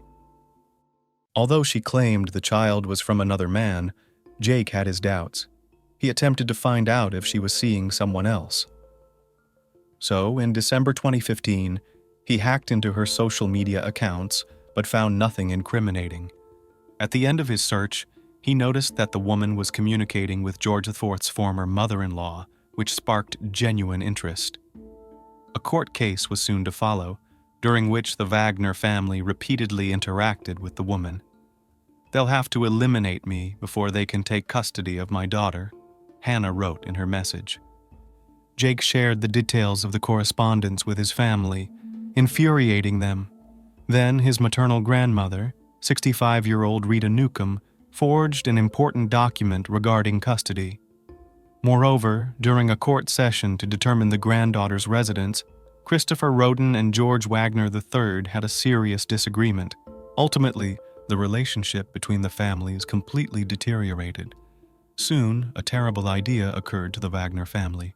Hannah was so uncooperative that they felt the need to eliminate her, as well as the entire Rhoden family, who could claim custody of Sophie. This insane thought turned into a monstrous plan that solidified by Christmas 2016. People's thoughts during the festive season are usually focused on love and creation, which cannot be said for the Wagner couple, who organized a vote. It was decided whether they would implement their plan. All family members agreed. The only thing left was to assign roles and prepare. 5 months were spent studying the Rhoden homes and surveillance cameras, with special attention to their daily routines and work schedules. Each person in the criminal plot was responsible for something. For instance, Angela Wagner bought sneakers for all family members to wear at a predetermined time. To prevent the victims from seeking help, she acquired a special device to block communication, planning to secretly install it on the Rhodens' phones. To minimize noise, George III suggested making homemade silencers. He also took care of the transportation on the night of the crime, aiming to secure a van that would not draw attention. Sophie was to stay safe at home with Angela, as the court had granted Hannah and Jake joint custody. The Wagners chose a time when it was their turn to look after the girl, meticulously planning every detail for a flawless execution. On the night of April 21, 2016, George Wagner III decided to visit Christopher Rhoden, allegedly to offer him a job opportunity that could improve his financial situation. The job offer was merely a pretext to gain entry into the house. Unsuspectingly, Rhoden Sr. opened the door. On the morning of April 22, 2016, at about 8 p.m., Bobby Jo Manley, Dana Rhoden's sister, entered Christopher's trailer. She did this daily since the day he had offered her a job. Bobby took care of the animals belonging to the Rhoden family. She noticed someone was inside, which was unusual for that time when everyone typically went about their business. Inside the trailer, in a pool of blood, lay Christopher and 38-year-old Gary, his cousin. The men lived together. In horror, She grabbed the phone and dialed emergency services, reporting what she had seen and requesting assistance at 4077 Union Hill Road. Shocked, Bobby proceeded to the homes of other relatives. She knocked loudly on one of their doors. Soon, a 3-year-old boy, Clarence Rhoden's son, appeared. She asked him where his parents were, but the boy did not respond, only pointing towards the bed. Entering the house, she screamed at the sight of 20-year-olds Clarence and Hannah Hazel, his wife. The couple was deceased, with their 6-month-old baby stirring between them, alive but splattered with the blood of his parents. After Bobby's 911 call, the police immediately headed to the given address. As they approached the Roden property, they were stopped by a neighbor. Sensing trouble, he asked the officers to check 2 more addresses of the family members. He was right. In the 3rd trailer, police found bloodied bodies. The victims were identified as Dana, 19-year-old Hannah, and 16-year-old Christopher. The attackers spared Hannah's youngest child, a baby girl only a few days old. Later, another victim was discovered, 44-year-old Kenneth, the elder Rhoden's brother, who lived a 15-minute walk from the others. By 2 in the afternoon, 8 victims had been identified: Christopher, Dana, Clarence, Hannah Hazel, Christopher Jr., Hannah May, Kenneth, and Gary. The only survivors were small children, a 3-year-old, a 6-month-old baby, and a newborn just 4 days old, along with 2-year-old Sophie, who was at the Wagner's home at the time of the incident. After examining the bodies, police surmised that all of the victims had been killed in their sleep by gunshot wounds.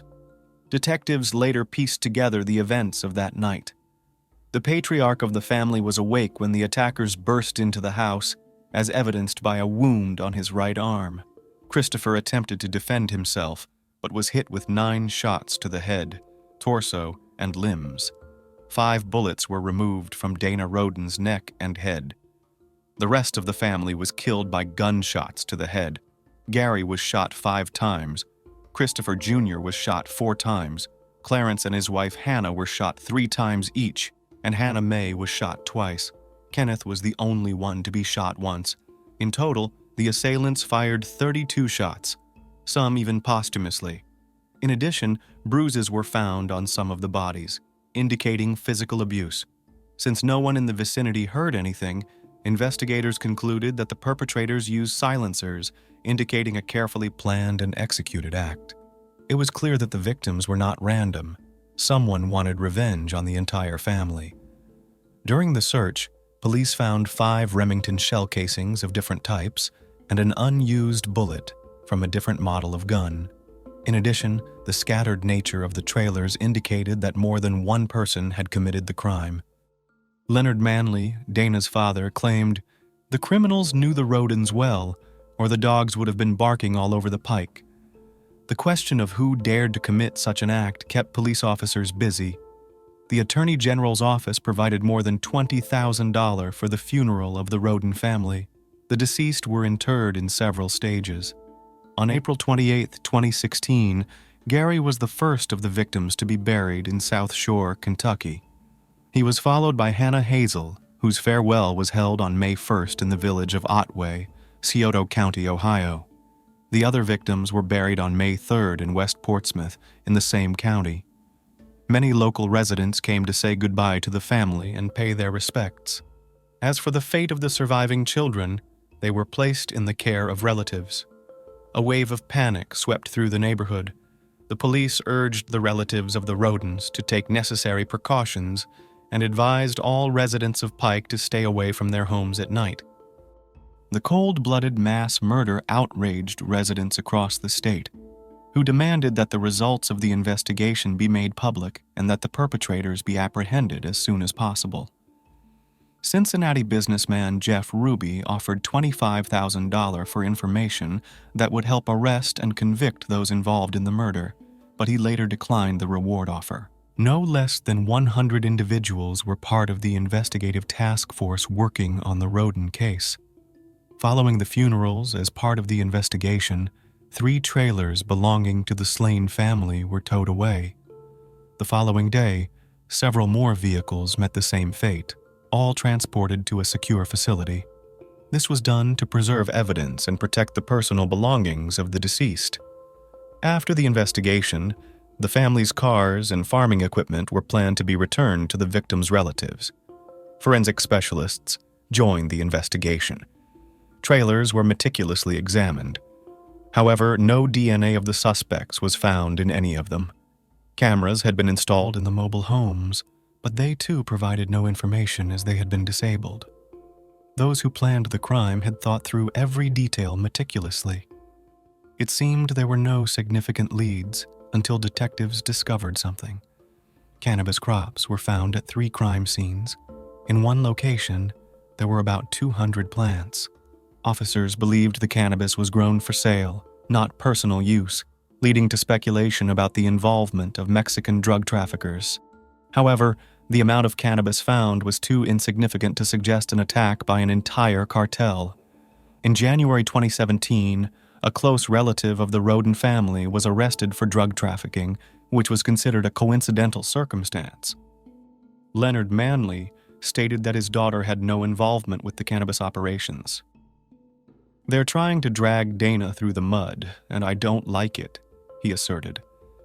Some family members confirmed that Christopher and Kenneth Roden, the older brothers, grew marijuana but were unaware of any large-scale cultivation. The theory of a family feud over criminally obtained money was also debunked. Alongside the prohibited substances, specialized equipment for breeding chickens for cockfighting, as well as cages with fighting cocks, were found at the Rodens. It soon became clear that illegal cockfights were not the cause of the homicides either. Months went by without uncovering the true motive behind the crime. It reached a point where, on April 13th, 2017, local authorities announced they lacked sufficient evidence to make any arrests. Nevertheless, prosecutor Rob Young stated the investigation was ongoing, suggesting they had some leads they were not yet ready to disclose. Another year passed, and the second anniversary of the mass crime received little attention, with no coverage in the local press, and neither the sheriff nor the prosecutor attending the memorial service. This led the community to believe the investigation had stalled. Unexpectedly, on May 12, 2017, a SWAT team raided a home in Pike County, 10 miles from the crime scene, initially searching for suspects, but later revealed to be gathering evidence. Detectives also searched a house in Adams County once owned by Jake Wagner, though he had sold it by then. On June 20, 2017, the investigation publicly shifted focus to the Wagner family. 26-year-old Jake, 27-year-old George III, 47-year-old George IV, and 48-year-old Angela, who lived 15 miles from the victims. The Wagners had moved to Kenai, Alaska, citing difficulties staying in the area. They claimed to have loved the Rhoden family, stating their deaths caused them immense suffering. Rob Young's words from a year earlier proved true, as the investigation had made a breakthrough and was now seeking information from the public on the Wagners' discussions about firearms, ammunition, vehicles, etc., 2 years prior. It wasn't long before the suspects, running low on funds, returned to Ohio, where detectives had gathered enough evidence for arrests, including proving Jake had hacked into Hannah's account. During the examination of the Wagner family's devices, search queries related to guardianship were discovered. It was also found that Angela had purchased sneakers for the entire family just a few weeks before the crime. The tread pattern of one of these matched that found in one of the trailers. Officers believed Angela was the mastermind behind the horrific scheme, with Jake as the primary executor. According to the investigation, each family member was involved in the criminal act. On November 13, 2018, the Attorney General announced the arrest of the Wagner couple, as well as their sons. They were charged with planning and carrying out the termination of life. Rita Newcomb, Angela's 65-year-old mother, and Frederica Wagner, George III's mother, were also arrested. They faced charges of perjury and obstructing justice. In 2019, Rita Newcomb underwent handwriting analysis, which proved her involvement in forging a guardianship document for Sophie. Later, to avoid imprisonment, she struck a plea deal. The charges against Frederica Wagner were dropped in June 2019. The other Wagners remained incarcerated, having refused to cooperate with the investigation. They denied any involvement in the deaths of the Rhodens and expressed sorrow over their passing, wishing for the real perpetrators to be caught. However, on April 22, 2021, 5 years after the tragic incident, Jake decided to make a deal with the prosecution. The agreement was that he would disclose details of the crime in exchange for all family members receiving life sentences instead of the death penalty. Wagner Jr. admitted to taking the lives of 5 out of 8 individuals. Thus, he pleaded guilty to 23 criminal charges, including 8 counts of aggravated crime. The remaining charges included burglary, conspiracy, illegal possession of dangerous ammunition, forgery of evidence and documents, interception of telegrams and oral messages, unauthorized use of property, obstruction of justice, involvement in corrupt activities, and unlawful intimate conduct with a young woman. He indicated that eliminating the mother was seen as the only way to secure custody of his daughter. By taking Hannah's life, he felt compelled to do the same to the other Rhodens, fearing they would seek vengeance and refuse to relinquish the girl. The next to stand trial was Angela. On September 10th, she pled guilty to conspiracy to commit aggravated crime, robbery, and evidence tampering. She also agreed to testify against the other defendants. In exchange, the charge of ending a life was dropped. Angela was sentenced to 30 years in prison. The trial of George Wagner IV began on August 28, 2022. The man denied any involvement in the crimes, insisting he was completely unaware. Conversely, the prosecution argued his participation in planning, executing, and concealing the crimes. Ultimately, George IV was found guilty on 22 counts and sentenced to life imprisonment without the possibility of parole. The trial for George III is scheduled for February 2024. Despite his entire family being convicted, he continues to claim innocence, likely facing the same fate as his older son. This once harmonious relationship ended in tragedy. The collective madness of the Wagners is beyond understanding and forgiveness. Their actions left 3 children orphaned. What will become of Sophie when she grows up and realizes what happened? In their fight for custody and a facade of well-being, the Wagners deprived the young girl of loving parents, relatives, and a peaceful life.